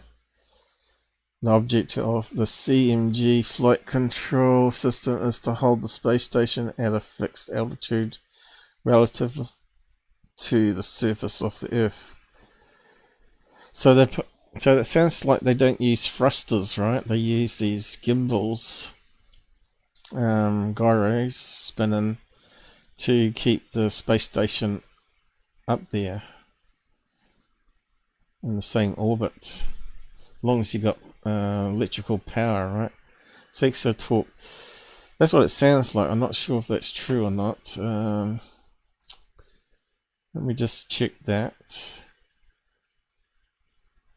Why is it not working? Does IAS, let's see, use thrusters? I suppose it might use a combination, right? Or you'd have to have a backup system, wouldn't you? Does ISS use rockets to keep orbit? Let's see if that comes up with anything. To keep the ISS orbiting until 2031. So what happens after that? The space engines that maintain it need to apparently do something to counteract this drag force. The IS doesn't have its own rocket engines, so it needs a reboost or a push from a resupply craft. Reboost nudges the space station and increases its velocity. Well, that's the speed in orbit, but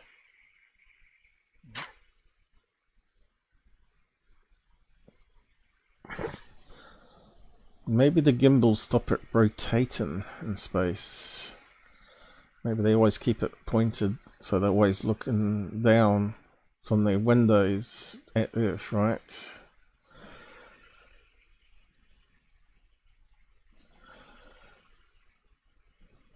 Force keeps eyes in orbit around Earth.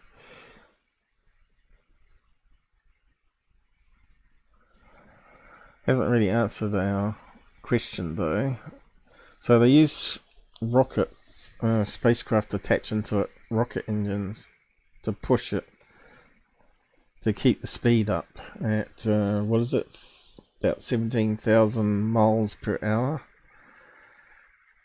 So obviously there is some drag. As you know, the atmosphere of Earth goes quite a fair while away out into space. It gets thinner and thinner.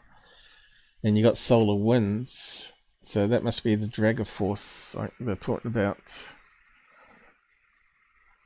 They're talking about for atmospheric drag. There you go.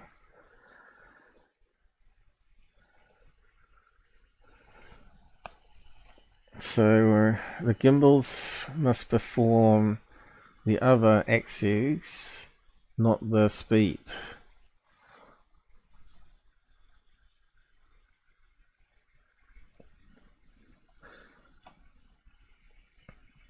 So much stuff to learn, isn't it?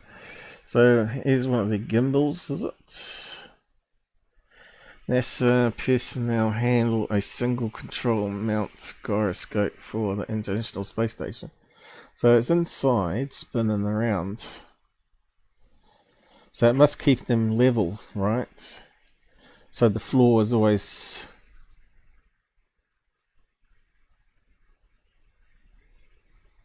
maybe not. That's inside the hangar on Earth, isn't it? Because they don't actually rotate for artificial gravity on the space station.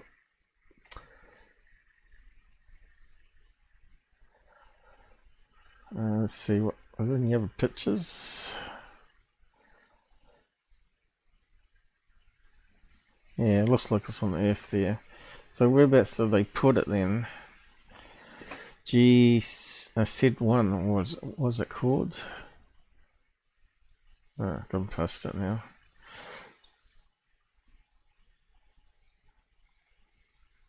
Oh.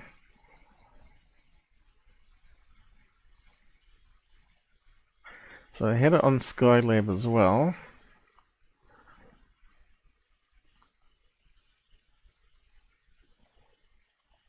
But whereabouts do they mount it, inside or outside?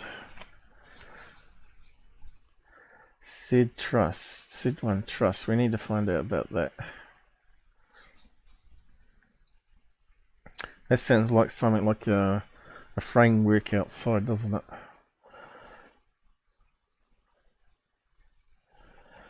Have we got a picture of it? Looks like it's outside. The first truss piece, whatever that is.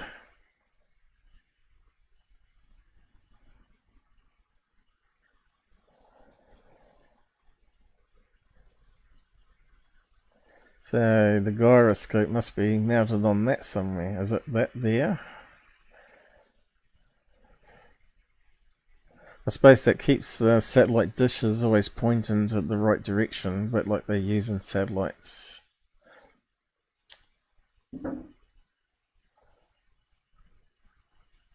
Stop it rotating in space, I guess. So much technical stuff about all this, isn't it? How to keep things level in space.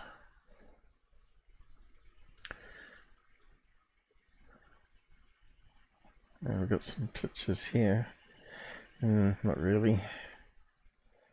Well, there's that module there. Looks very similar to what Fugal's mate was doing on the ground. Fugal didn't have a clue. So it does create a force. Obviously, it's not going to go upwards all the time. If it did, it would simply just keep going upwards, right?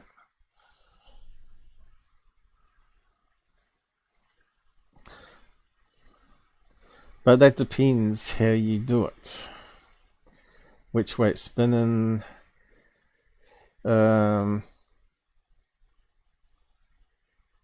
This one obviously spins around on a horizontal plane.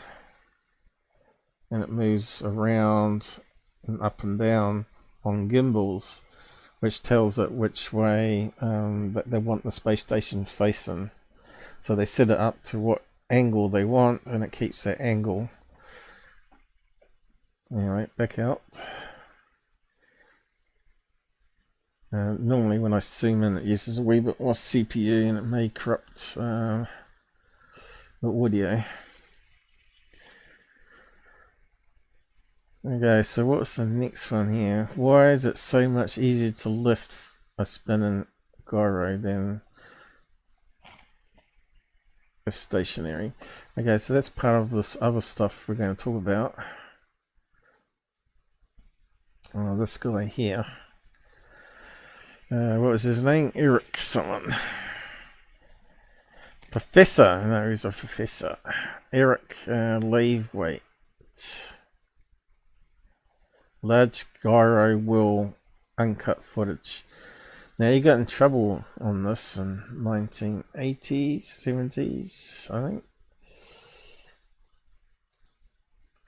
And he did the Xmas Lectures. It's really interesting. It's well worth watching that full lecture, and I'll just play a clip of that one too.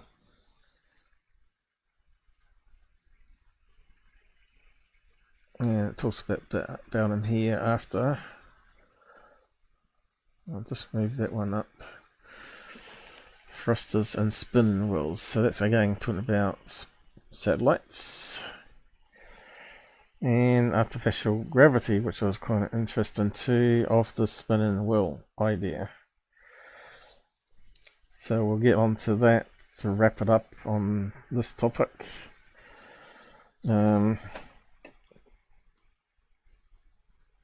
Let's see how many.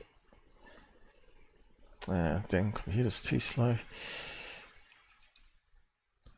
Yeah, we're going for time because I'm getting hungry now because I've not had anything to eat all day. It's 3 o'clock here. Been going 2.5 hours, is it? Oh, over 2.5 hours, so we'll be wrapping up soon, I guess. It's amazing how long all this stuff takes to get through. So let's just play him doing similar thing to the Fugal guy.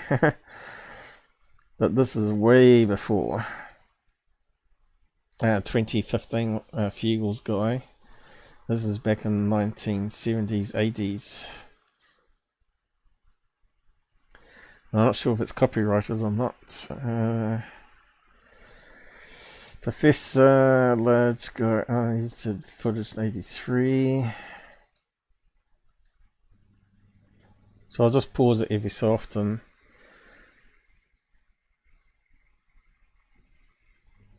Well, can't we hear anything? Doesn't look very happy.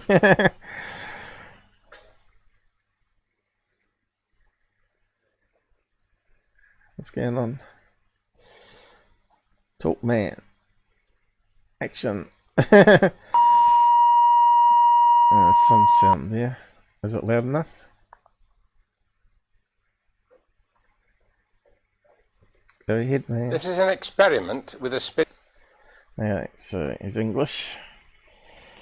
Let me just check the audio levels on this one. It's a pretty old video. Spinning wheel.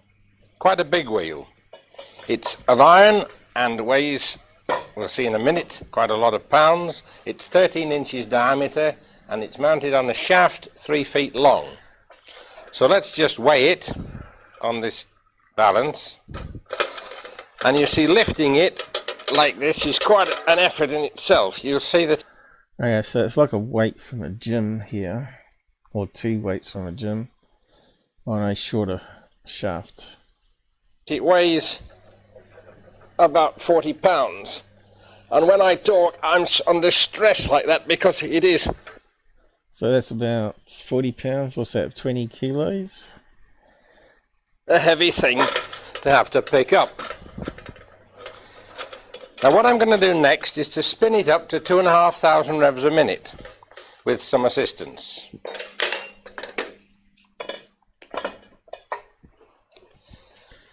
Imperial College of London. When it's spinning, it becomes a live thing.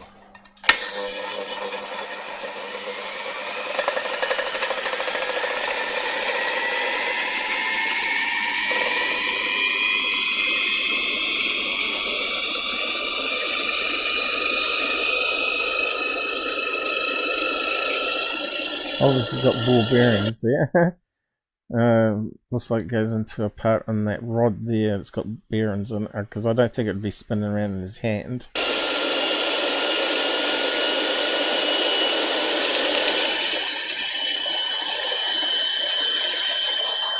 Whilst I'm lifting it, I'm going to talk so that you shall see from my voice that I'm not under any stress of any kind.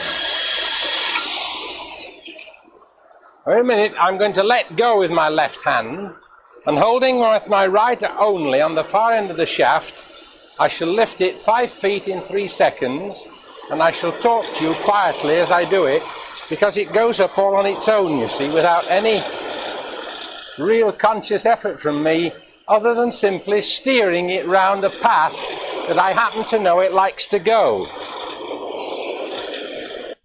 Now, I believe the Fugal guy, the anti-gravity guy, got the idea from this guy here.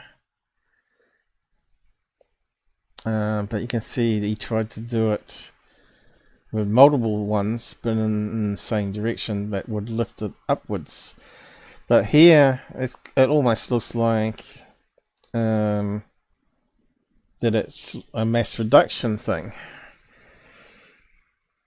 But he believed that there was an anti-gravity effect, and he was doing mathematics on it. Said that they're still working on the maths to prove that he's correct, but I don't think that ever happened. It's explained under a normal physics, and it's just to do with center of gravity is changed, so he can actually lift it up a lot easier than when it's spinning when it's not. Then we have the problem of stopping it. The wood drag. Yeah, where'd you put it?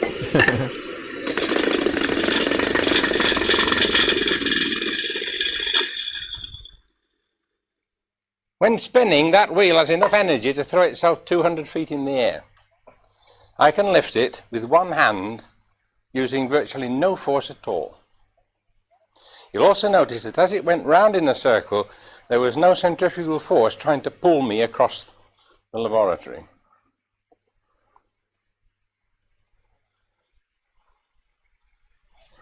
There you go, it's just a little right. clip, I suppose. Oh, right, they've got some more, have they? Okay. From the top. Yes, please. Right. Yes. What are they doing now? Okay, anytime you're ready, go ahead. All right. This is an experiment with a spinning wheel, a rather large. Okay, so what are they doing? Take 2. Well, let me weigh it to show you just how heavy it is. Kind of weird that they've got 2 parts to it. Perhaps they do that just in case one failed or something. I don't know. BBC, I guess.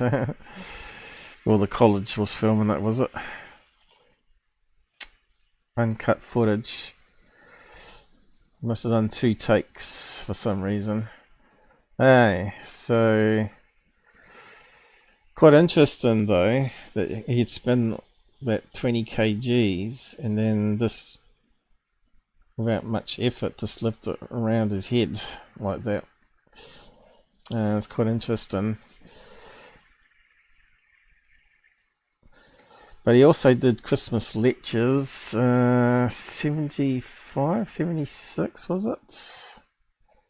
74? That was 9 years before. And this is one of the earlier Royal Institute Christmas lectures. They have them every year in December.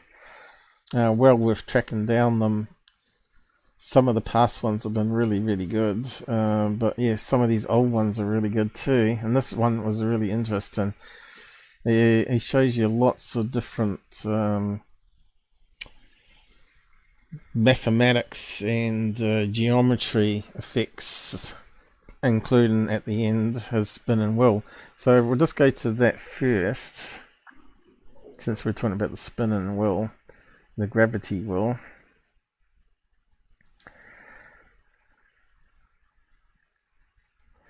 and we'll just play some of it. You can see it's not the best video quality, but it is what we've got. I don't think we can improve it much. It's 720 already, but I don't think we can improve it anyway. We are the only monster. King Karnos in the play Laughter of the Gods says, a man... So obviously he's 10 years younger there, right?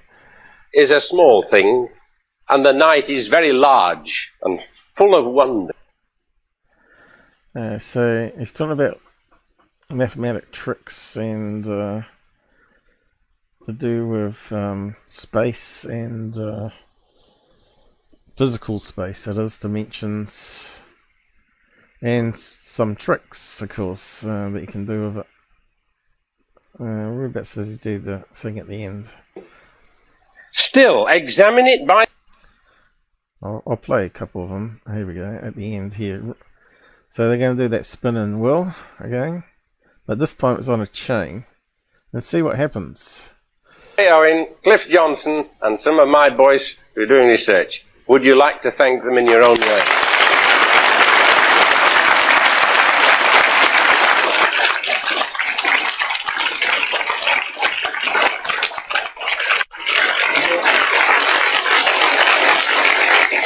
Have we not had too, with Alice Through the Looking Glass, a sort of dream in which at the same time we followed Faraday and tested it experiment by experiment? Did his quest really fail? I wonder. Let me send you away with this experiment and Faraday's words. All this is a dream. Nothing is too wonderful to be true. There are no words that I can add. So, same as the gyroscope on the space station, they spin it up to a certain speed, and any angle they put on, it will stay there.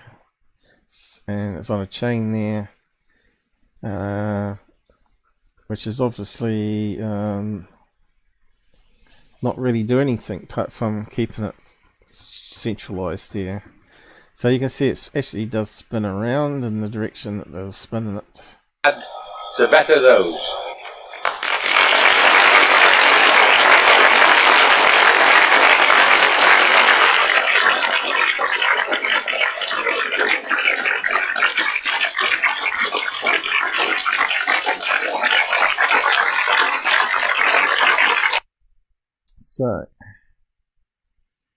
So he does lots of things in this. It's really interesting. There's like 50 different things he shows of magnets and he's banging.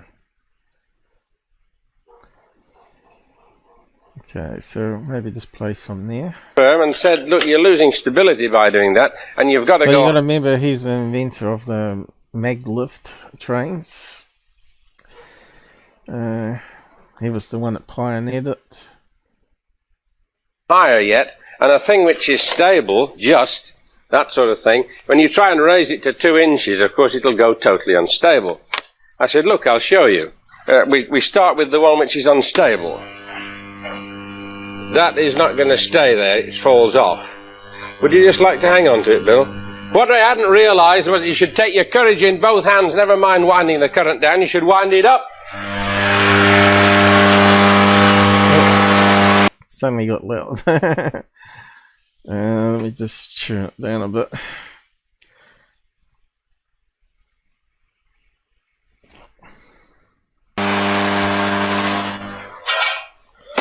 That is one of many reversals I've had to make in my inventing. You think you're going along the right path, and all of a sudden it gets darker ahead, and all the time you should have been going the other way.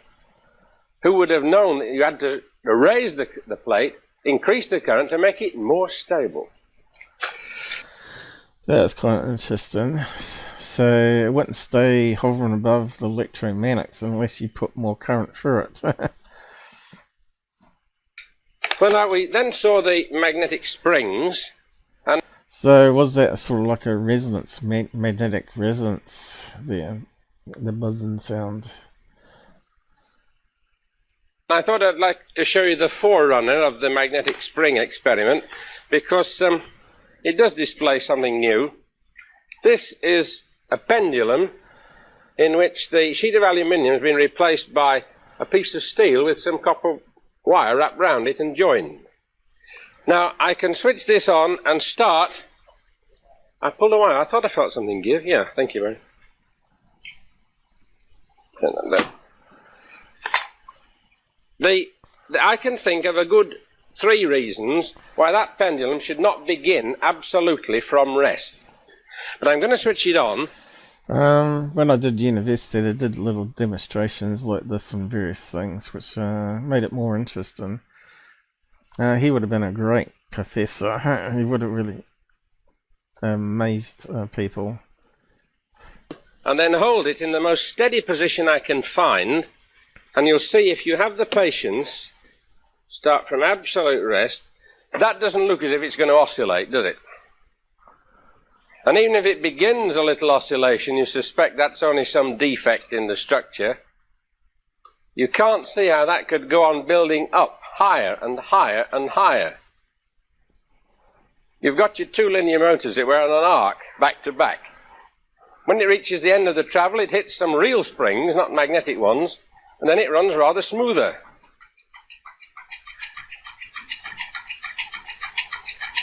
So there's a magnetic spring plus mechanical spring.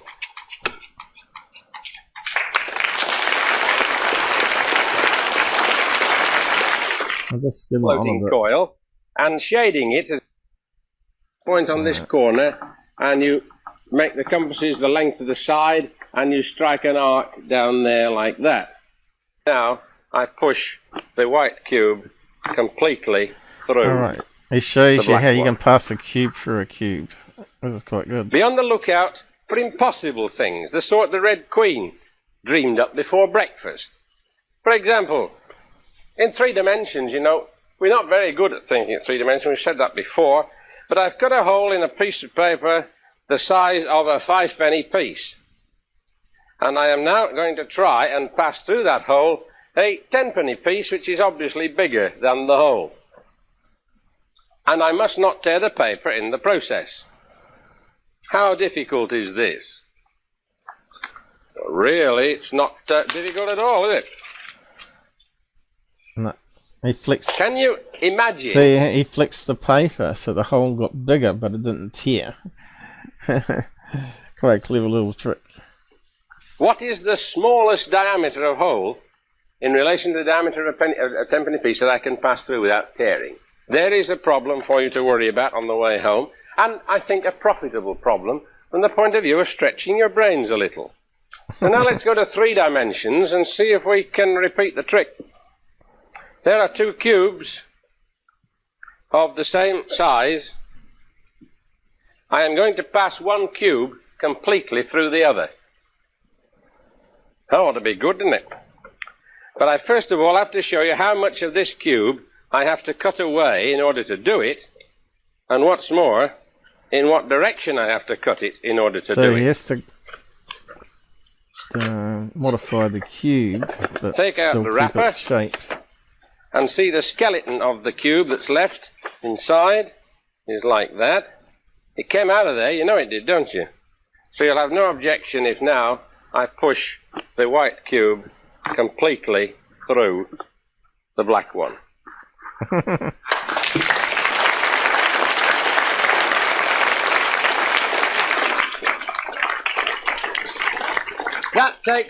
That takes more making than you'd think.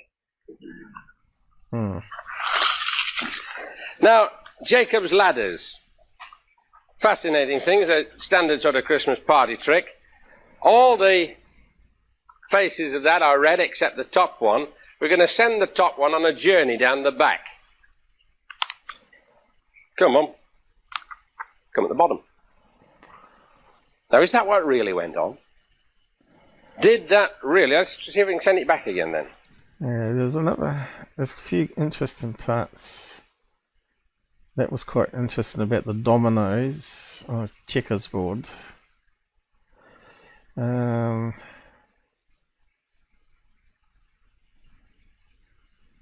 he talks about three-dimensional cubes.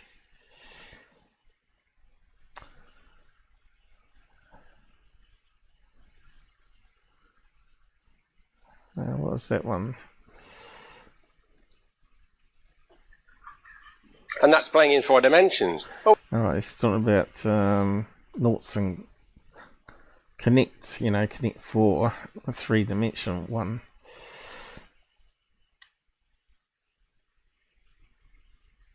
There was an interesting bit.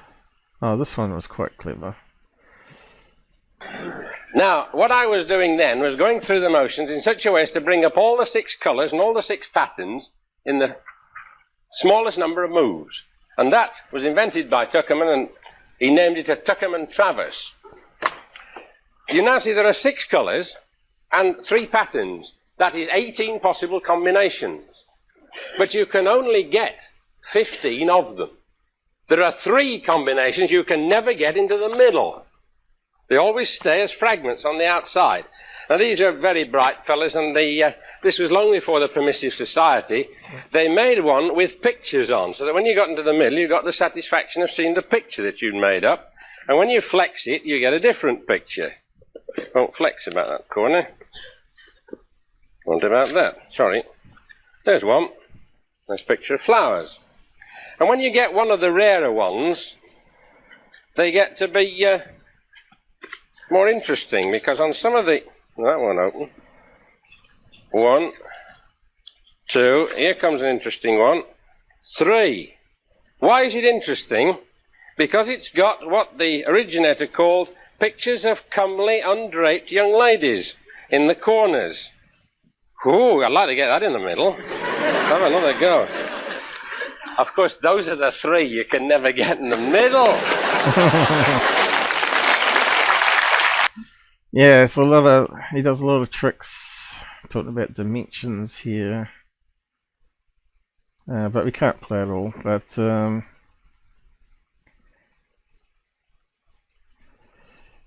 example, in 3 dimensions. Just see.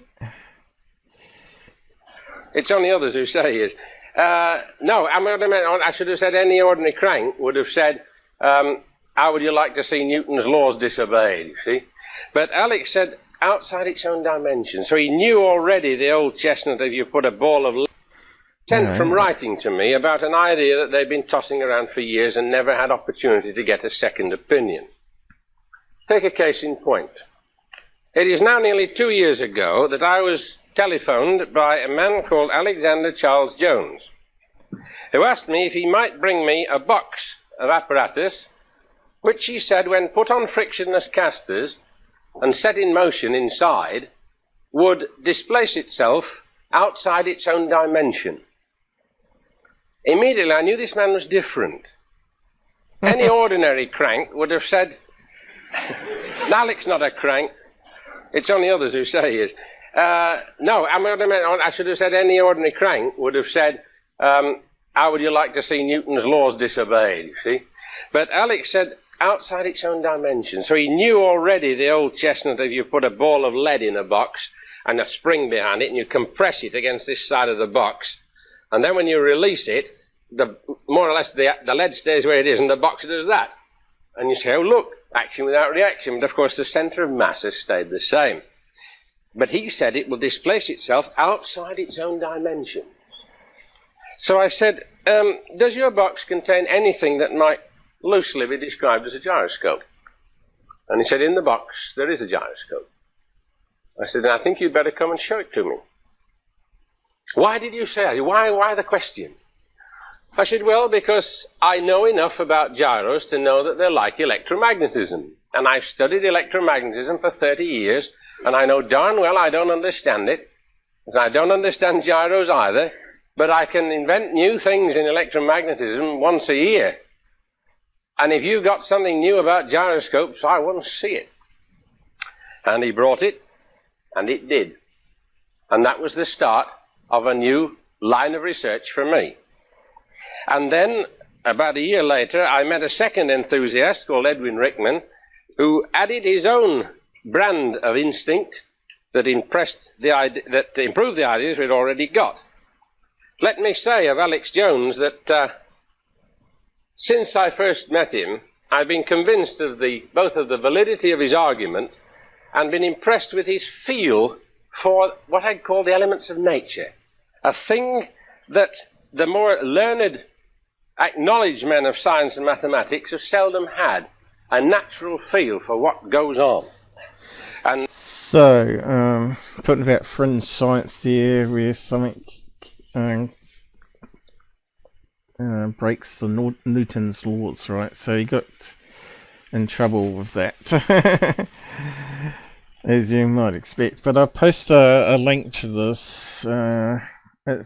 He does a lot of interesting things throughout it, and I just skimmed through a couple of them. So yeah, do watch. This is very entertaining.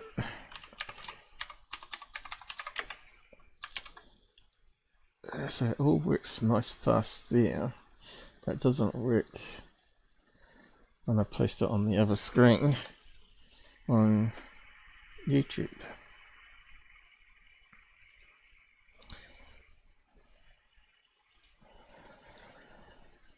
But yeah, I'm not sure if anyone's seen or heard about this guy. Like I said, he's been pretty much written out of history, even though, and people are trying to correct that now, I think, because he did produce a lot of interesting science stuff that we use today.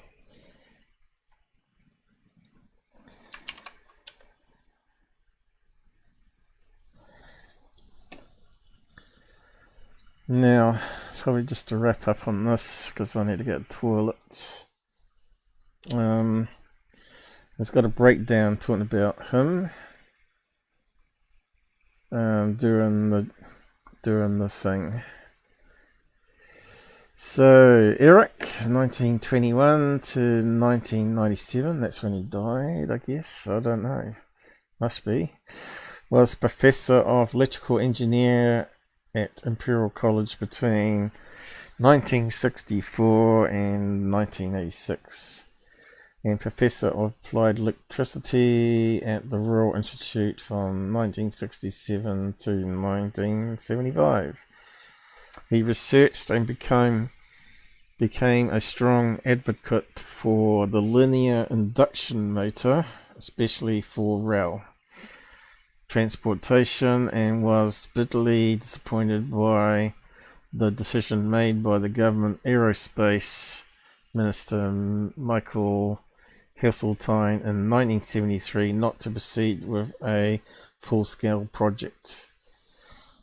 As a result, he became highly controversial figure in engineering circles, but at the same time he was one of the very few engineers who could communicate efficiently with the public.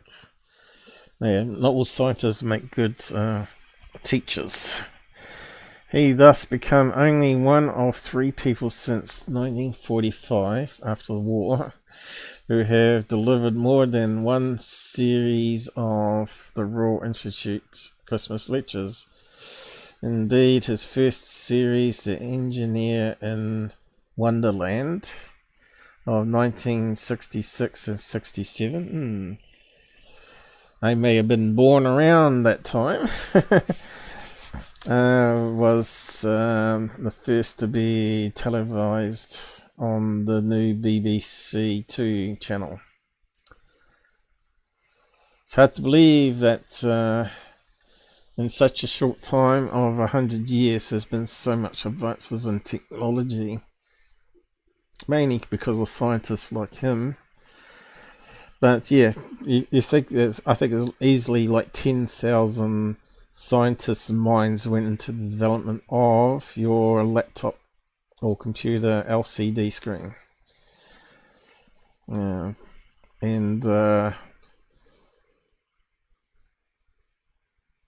the final part was the Japanese researcher on LED technology, organic light.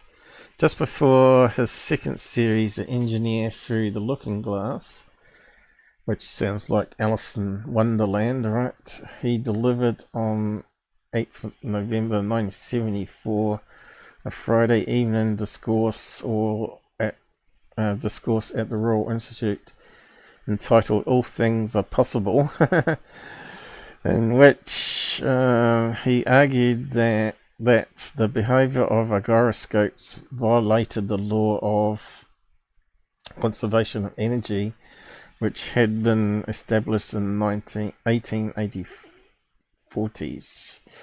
Now that sounds very much like that Fugal, again, researcher, right? So you got the idea from here.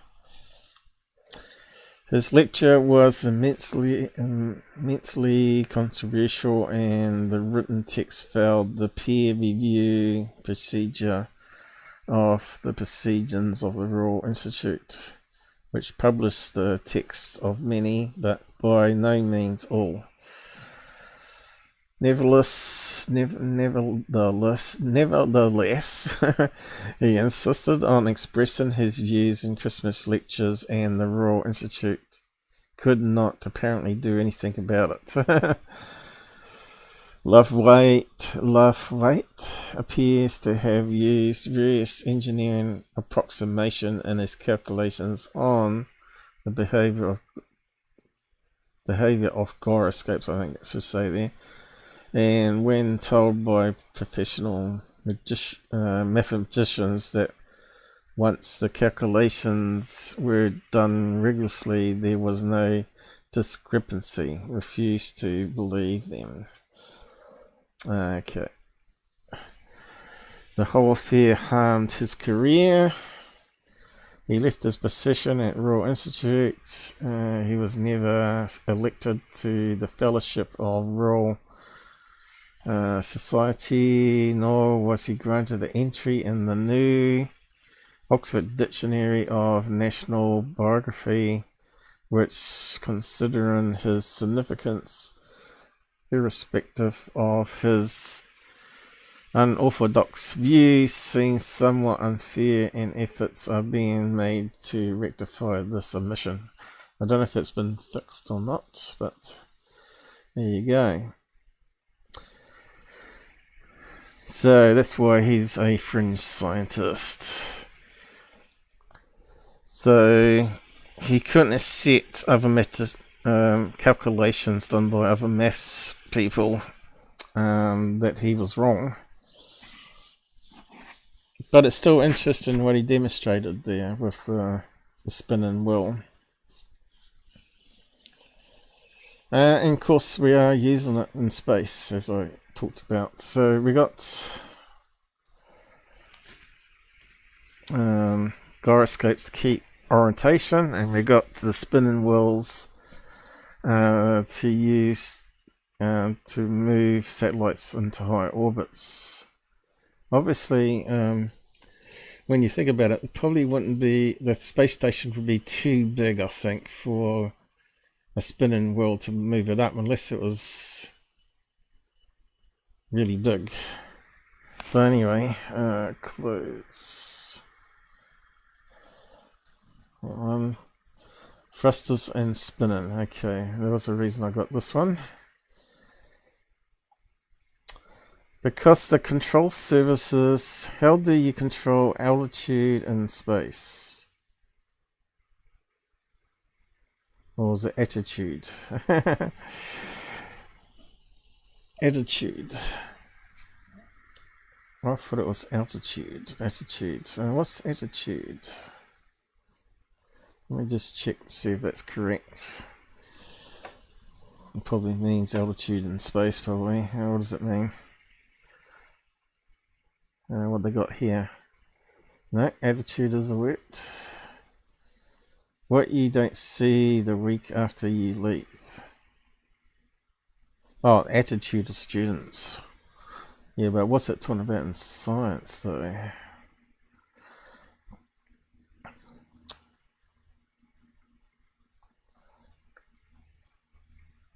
I just wonder if that's a mistake.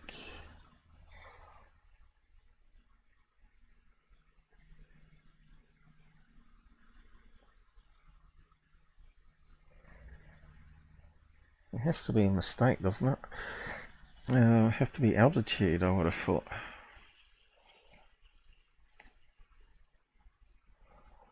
Because altitude refers to, yeah, it's talking about motions. Must be altitude.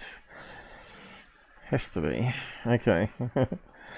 So let's just keep going. Let's see what it says here. Because the control services that an airplane uses cannot work in airless space, spacecraft relies on different form of attitude controlled. Is it attitude or altitude? To change orientation, a spacecraft applies torque, a twist and force, by firing small rockets or by spinning internal wheels. There we go. So an example here of the space shuttle, is it? Which we know has a lot of little thrusters on it, Verne engines. And that's how it spins. Most of the time, as I've talked about in past episodes, that the space shuttle flies upside down in an orbit around Earth. So when they're seeing those UFOs pass by, is actually lights, city lights or fishing boat lights on the Earth itself that you're seeing, and possibly even aircraft lights.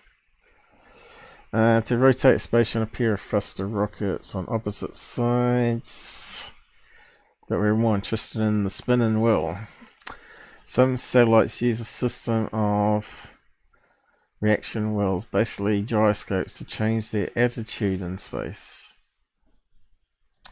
So I'm not sure. Let's just look that up again. I'm just not sure if that's the correct word or not.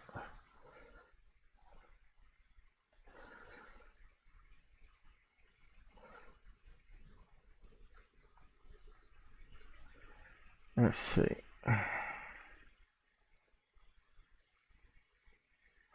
Okay, when NASA scientists and engineers talk about attitude, they mean the way the ship is positioned in three-dimensional space. Okay, so it is a science word. Attitude is, in effect, the way the ship is pointed. In order for the ship to go to the right direction, attitude must be monitored and controlled. Okay, there you go. Attitude, altitude.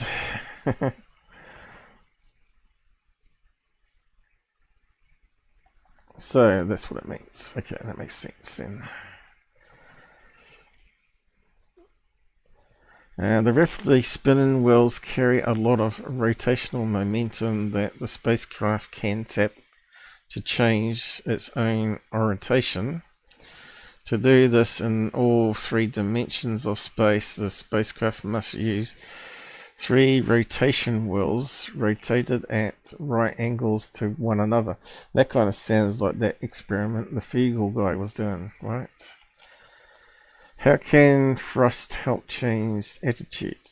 Most spacecraft use small thruster rockets to control their attitude, not altitude, to rotate a spacecraft, or a pair of thruster rockets on opposite sides.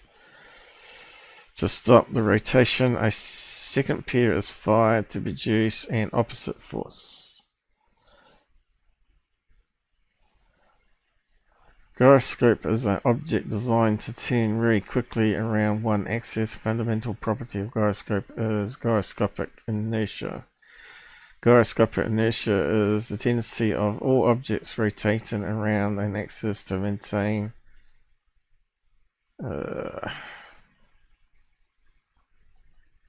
why is it not opened it up? Maintain, where did it get to?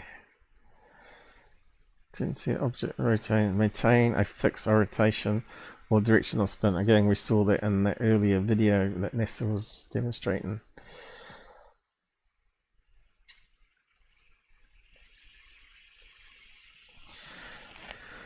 Now, I'm pretty sure I read that they can also cause it to go higher up in orbit. But that might be what they call the gravity wheel, the reaction wheel, rather than the gyroscope.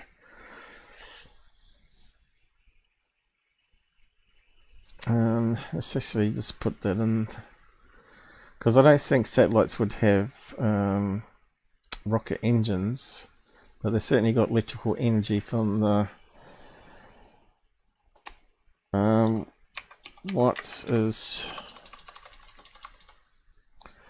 what is used to keep let's type satellites in orbit.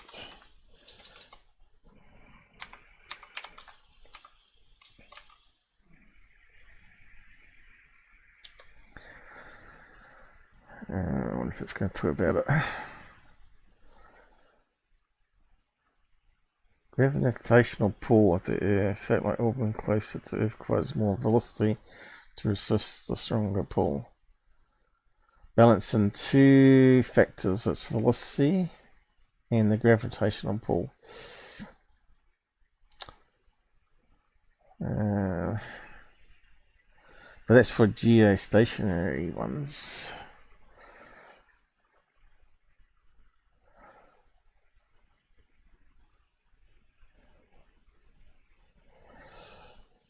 But there are ones, spy satellites, that move in space, right? And I don't think they would use rockets. What is used to... damn it.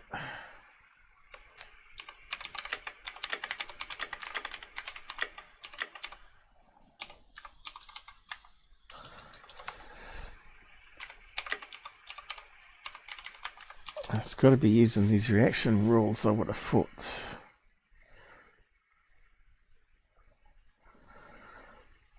I probably won't be able to find any information on it. What force moves the satellites to its orbit?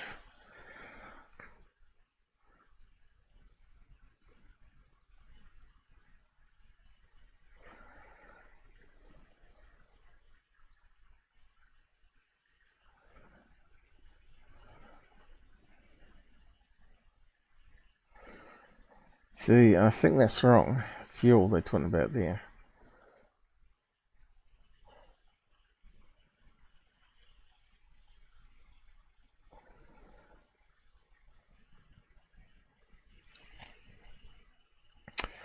Let's see, they got polar spy satellites. But I've heard the Russians can fly their satellite towards American satellites and actually knock them out of space. So I don't think they're doing it with rocket engines. Maybe they use ion engines on them that you can use electricity. But then again, you need atmospherics for ion engines, don't you? You need a gas and electrical to ionize. Yeah, have to do some more research on that. But anyway, modern satellites in the age of space wars.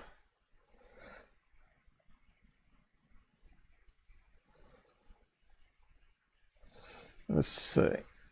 I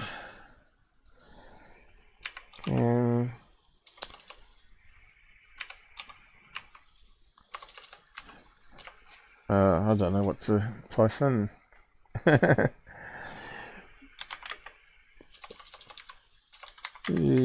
Satellites use gravity wheels to move. I should say some satellites. Let's see what comes up.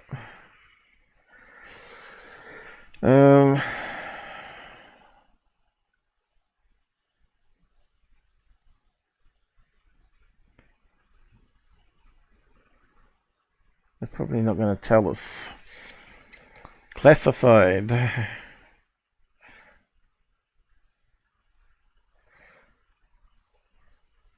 Reaction rules. Can rotate a spacecraft only around the center. Not capable of moving the spacecraft from one place to another. So that reckons there.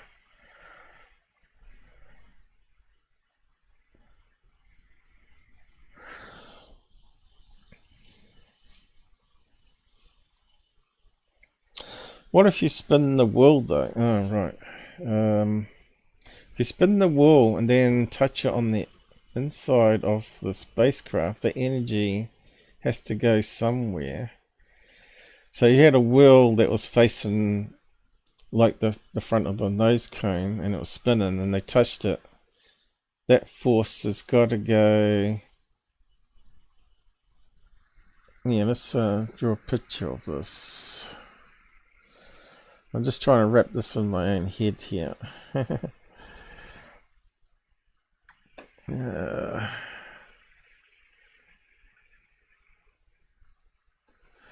I think we've finished with that folder now.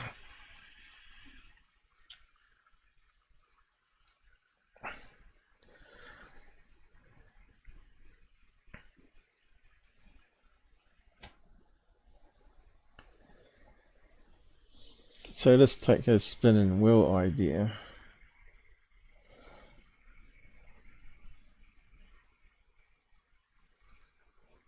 Everything's getting slower. So if you've got a rocket, so come on, catch up.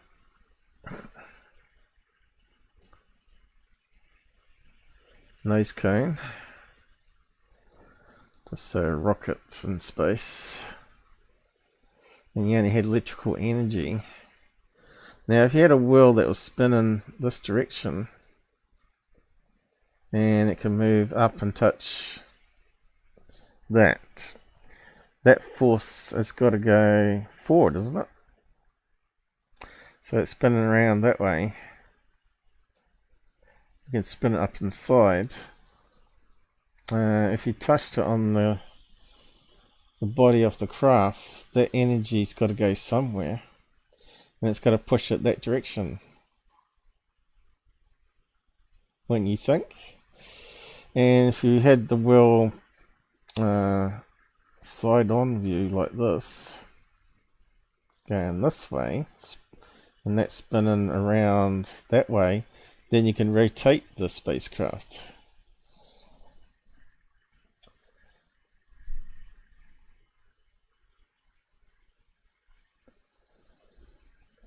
Or if you had one that would rotate it, would that simply rotate it instead of going forward? That would probably put it in a spin going this way, I guess. Makes the whole ship spin around. So it's probably why you can't use it in space. But you can use it to rotate and keep it aligned.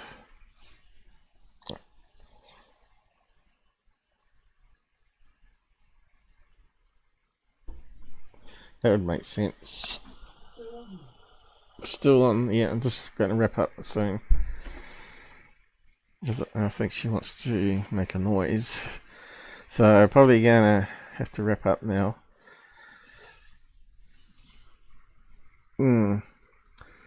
So that means they must have some other means of propulsion than using reaction wheels.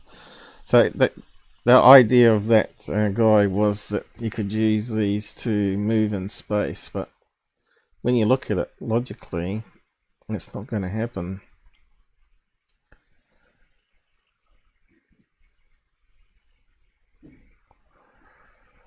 Now, if the wheel, like a normal car, was touching on a surface, then that force would go to the road and push that object along, right? But we're in free floating space. This is going to get spin around in circles. Anyway, it's a good thought experiment. and trying to figure out all the science stuff in lay terms. I thought they did use it to control altitude, but if it's spinning, it's going to spin around on its axis of where the world was, rather than spin upwards if it was a satellite. So yeah, where did we get to?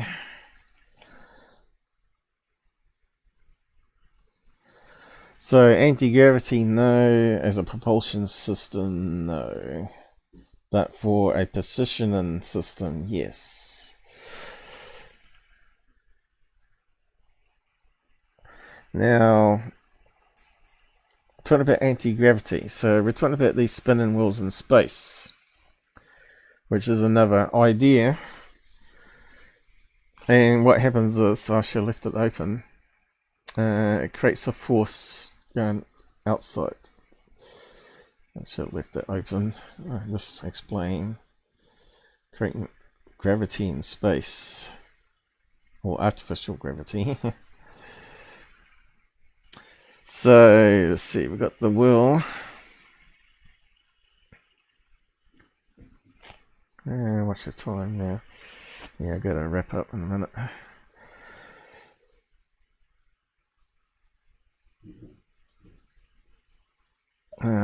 These are a donut, really.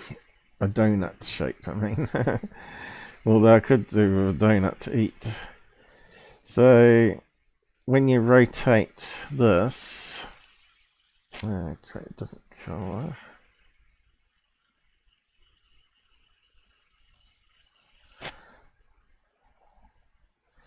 If you rotate it, wrong thing, isn't it? That one, when you rotate it in space, going that way, from a central point, it creates a force going that way. I think it's proportional to distance or something. So that means the people inside that would have to be standing, different colour. People would be standing this way. If I can get enough CPU speed.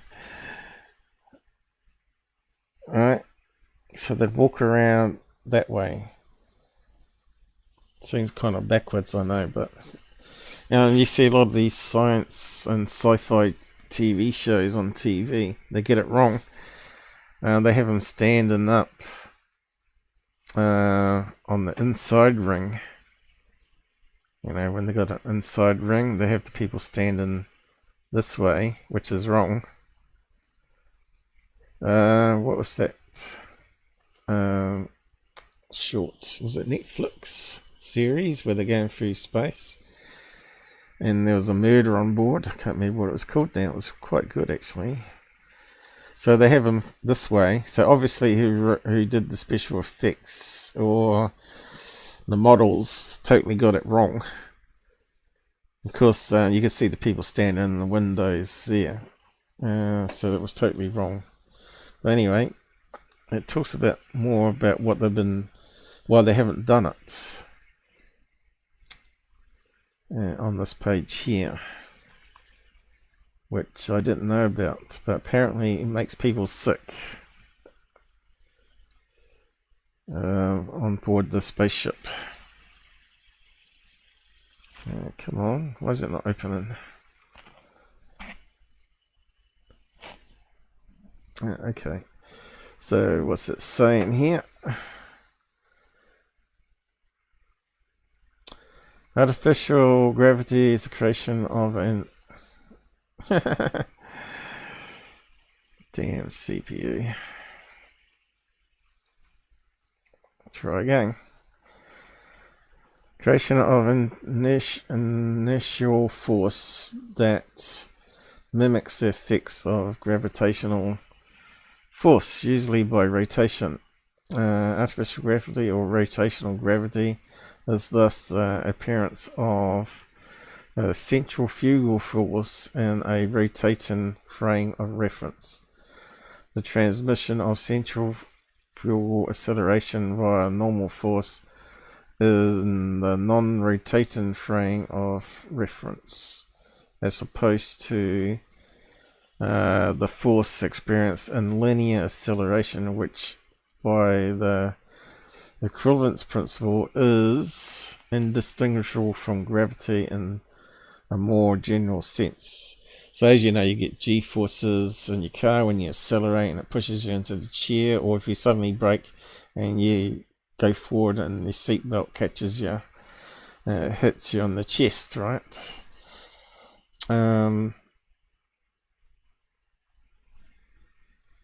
Same, you can use that same force to create artificial gravity, because things spin around once they spin outwards, right? In more general sense, artificial gravity may also refer to the effect of linear acceleration by means of a rocket engine. So we sort of talked about that on the picture. In contents of a rotating space station, it is the radical force provided by the spacecraft's hull that acts as a centripetal force. Thus, the gravity force felt by an object in the centrifugal force perceived in the rotating frame of reference. All these pop-ups as pointing downwards towards the hull. By Newton's third law, the value of little g, the perceived downward acceleration, is equal in magnitude and opposite in direction to the centrifugal acceleration. That's what I was talking about, how people stand up inside. Difference between normal gravity from the perspective of people rotating with the habitat. Artificial gravity may, by rotation, behave similar to normal gravity, but with the following differences, which can be mitigated by increasing the radius of the space station.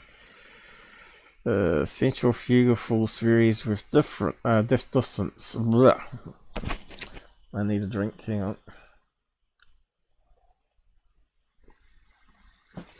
Unlike real gravity, the apparent centrifugal force felt by observers in the habitat pushes radially outward from this axis, and the centrifugal force is strictly proportional to the distance from the axis of the habitat, blah blah blah. So they're talking about the Coriolis effect gives an apparent force that acts on objects that are moving relative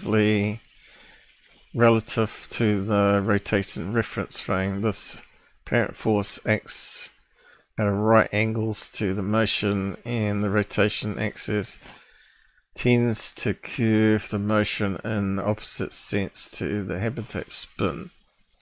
If an astronaut inside a rotating artificial gravity environment moves towards or away from the axis of rotation, they will feel a force pushing on them in or against the direction of spin. These forces act on a semicircular canals of the inner ear. Okay, this is where it impacts on the health.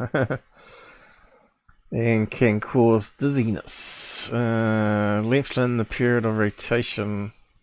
Lower spin rate reduces the Coriolis force and its effects. It generally believed that a 2 RPM or less, no adverse effects from the Coriolis forces will occur, although humans have been shown to adapt to rates as high as 23.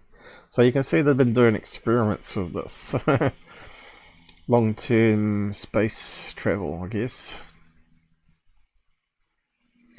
So you'd have to build a massive spacecraft and have it slowly spinning at 2 RPM.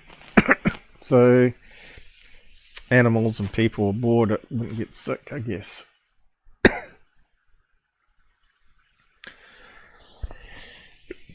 Looks like I'm going to have to finish my fruits going.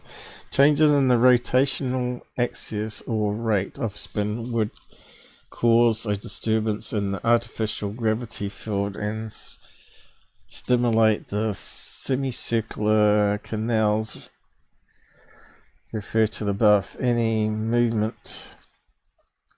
So, what's that showing? Balls in the rotating spacecraft. Alright, they're bouncing back and forth, are they? Yeah, that one there, look.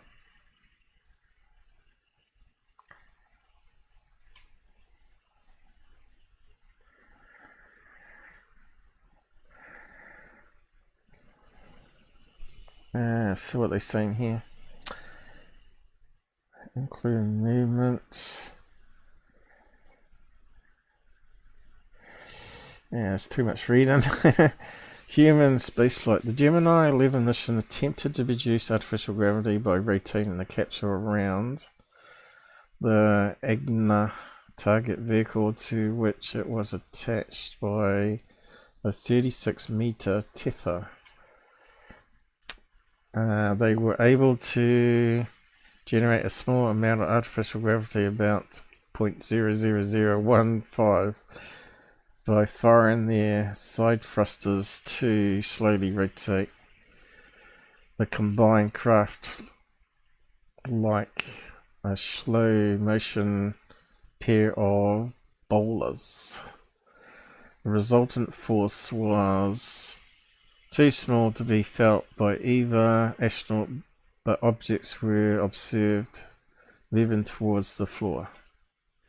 Okay. Health effects. Artificial gravity has been suggested as a solution to various health risks associated with spaceflight. In 1964, the Soviet space program believed that a human could not survive more than 14 days in space for fear that their heart and blood pressure vessels would be unable to adapt to the weightlessness conditions. So obviously they've been doing lots of experiments over the years on all this. That's why they do exercise every day on board, make sure the blood flow. But they have like these running platforms where they jog, and it's got like tethers at ankle and forces them against it. The fear was eventually discovered to be unfounded, and space flights have now lasted up to 437 consecutive days with missions aboard. But they still do exercise as they can't stand up once they get back to Earth, right? International Space Station commonly lasting 6 months. However, the question of human safety in space did launch an investigation into the physical effects of prolonged exposure to weightlessness. In June 1991, the Spacelab Life Sciences flight performed 18 experiments on 2 men and 2 women over 9 days in an environment without gravity. It was concluded that the response of white blood cells and muscle mass decreased. Additionally, within the first 24 hours spent in weightlessness, blood volume decreased by 10%. Long weightless periods can cause brain swelling and eyesight problems. Upon return to Earth, the effects of prolonged weightlessness continue to affect the human body as fluids pull back to the lower body. The heart rate rises and drop in blood pressure occurs, and there is a reduced tolerance for exercise. Artificial gravity, for its ability to mimic the behavior of gravity on human body, has been suggested as one of the most encompassing matters of combating the physical effects inherent in weightless environments. Other measures, so yeah, it also applies to aliens, doesn't it? If they're doing long space flights,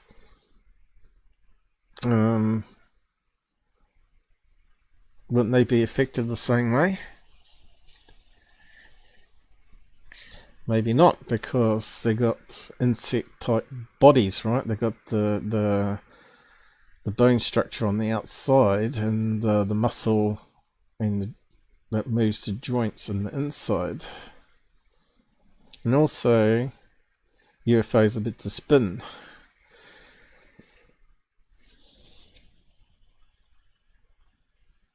So I wonder if they use artificial gravity as well. So if they spin around in a circle, perhaps they walk around on the inside edge of the flying saucer. Just like the wheel in space, right? And when they come to Earth, they stand up normal because you've got maybe some of the Earth's gravity going that way, which they're counteracting somehow. But anyway, that's another topic. Artificial gravity, its ability to mimic. So there you go. So obviously you got to get the right spin to stop the sickness happening in the air problem. That's quite interesting. But yeah. What's that one there? A plan for a crewed Mars mission created by NASA. What's that here? That looks like a Tether experiment. View of the tempo in orbit.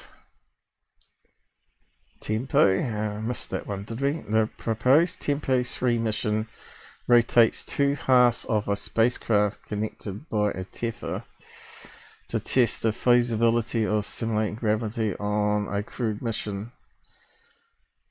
That's kind of weird. So that one spins that way and that one spins that way and it counteracts the force, but they get gravity in both parts. So will that tether that be like a elevator? So if they climb upstairs where it gets less and less gravity, and they'll be floating again, do they get in some sort of capsule that goes through this hollow part going that way? That's interesting. Anyway, I suppose I can post the wiki on that, and if you want to have a look and read more of that, you can.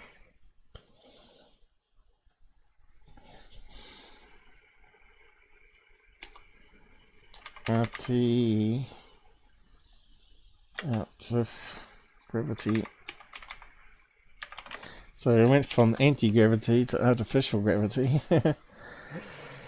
So there is real science in all of that, despite some of that stuff being pseudoscience. But yeah, mistakes do happen in calculations, and people think they've got over unity, as they call it, more energy out than they put in, or more lift than they put in. But obviously mistakes happen, and of course they get calculations wrong, and that's why it's peer reviewed and all that sort of business. But I have covered other experiments with anti-gravity in past live shows. If you're new to the channel, go and search for them. Have a look for one called Bob Lazar. Maybe I'll look it up for you.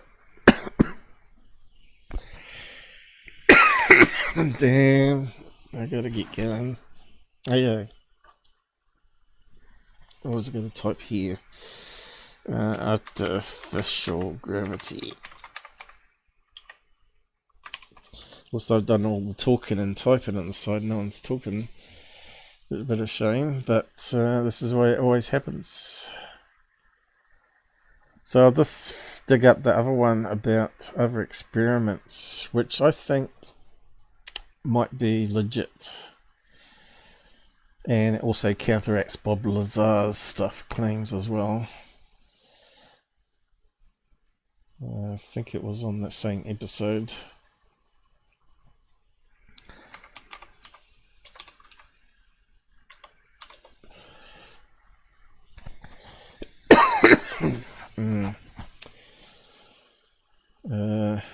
What happened there? Spelled it with an S. How stupid. Laser. This one here. Bob Lazar is a liar. Special 2. What is gravity? So, in this episode, I talk about a Russian scientist. But I wouldn't be able to identify. That doesn't call it anti-gravity, calls it gravity blocking or stopping, where basically it's like mass reduction, right? So if you go to the chapters here, you probably better look it up. Dan, I haven't seen Dan for a while. He's concentrating on his school or university. Why is it not coming up? And there it is. Everything's running so slow. So the different chapters here. Gravity according to Tesla's research. Gravity according to Einstein. General relative. Gravity, block and reflections. By this guy here, the Russian guy. It was quite interesting. Go and have a listen to that. Podolnov. I think he's onto something there. How UFOs work with gravity control according to Bob Lazar. Tom Mayhead exposing lies on Bob Lazar. The first flying saucer and patent. Researcher lists all changes. What's that one? Alright. Some researcher goes through all the interviews Bob Lazar did and finds all the changes from the story. So he did actually change his story little bit by little bit over time. And that proves that someone's making up a story. But anyway, go and check it up. It's well worth having a watch of that one. Probably no one other channel or YouTube or UFO channel has actually covered it like I have. Russian scientist. Gravity. And let's I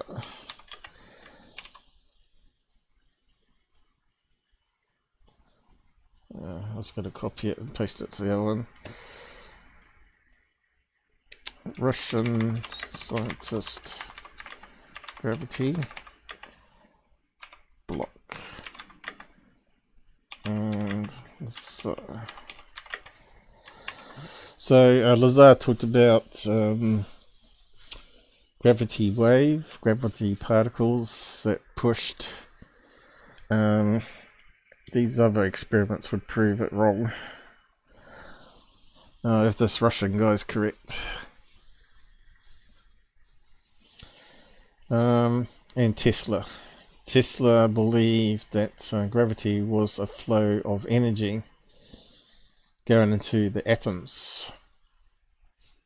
And if you block that flow of energy going always into atoms, atoms emitting energy and emitting energy and keeping a balance, not to be confused with radiation. If you think of particles being dense energy and fractal fractal mathematics. It's absorbing dark energy from dark matter in the universe, so to speak. It's my interpretation of it. Now, if you can stop the energy flow, which is gravity, into an object, because all objects have gravity, right? And when you have a bigger mass, it has more gravity pull, like the planet or moon. If you can build a metamaterial charged skin around the material of a spacecraft, say, then in theory you could stop the flow of energy going into the atoms, which would make their mass lighter. So basically would turn a metal ship into basically a helium balloon, which you can then just put on iron engines or something similar, where you use electricity to produce thrust. But if in the atmosphere, you can use iron plasma engines, which are using gas more efficiently to create iron thrust, which is more massive to push something really fast. So if something's really light and you got electrical engines on it that can create a lot of thrust, you can zoom that object up to hypersonic speeds, right? So this is what the kind of research I've been doing and connecting the dots. And I think maybe that's what triangles are. Flying triangles. Like mass-reduced craft with 3 engines in the corner that they're able to push along, fly it vertically straight up and all that sort of business. So go and check out the episode after, maybe. You can watch it on YouTube. You can also find it on Rumble and BitChute if you check out my webpage. You can get to those other alt media platforms I use. I haven't got it on pill.net, but it's well worth having a watch. So yeah, I'll leave it there for today. And again, Faraday cage and the other stuff will be pushed, although I might have to cover that myself. But this next topic that I'm looking at is going to be quite an interesting one, and hopefully I can get Robert to join me on that one, and I'll probably be looking at that over the next week or so. We'll see how we go. And that's my presentation for today. So I'm just going to end it now. Hopefully it hasn't corrupted or anything, because it's been terribly slow here. So something's happened with the Windows updates, mucking around with the software security, probably slowed it down. Well, it's got some new stuff happening. Hopefully we get more people interested in joining me on the live shows on the side chat, watching. It's makes it really hard to keep going with a YouTube channel if there's no interest in what you have to offer people, which is a shame. How come that didn't go? Did I put an enter in the wrong place there? Yeah, I'm just going to close down Peeled there and say goodbye there, and bring up my control panel to end it. Good night, everybody.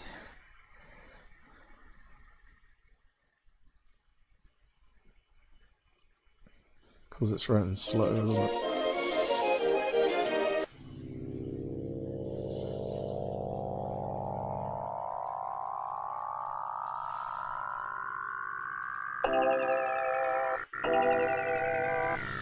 Do like and share, people. It costs you nothing to do that.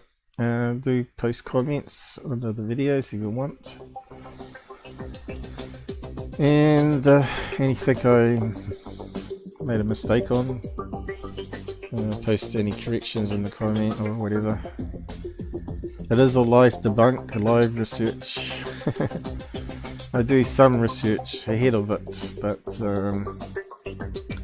you can see my eyesight can make it difficult to go through it all. Of course I make mistakes. Attitude, altitude.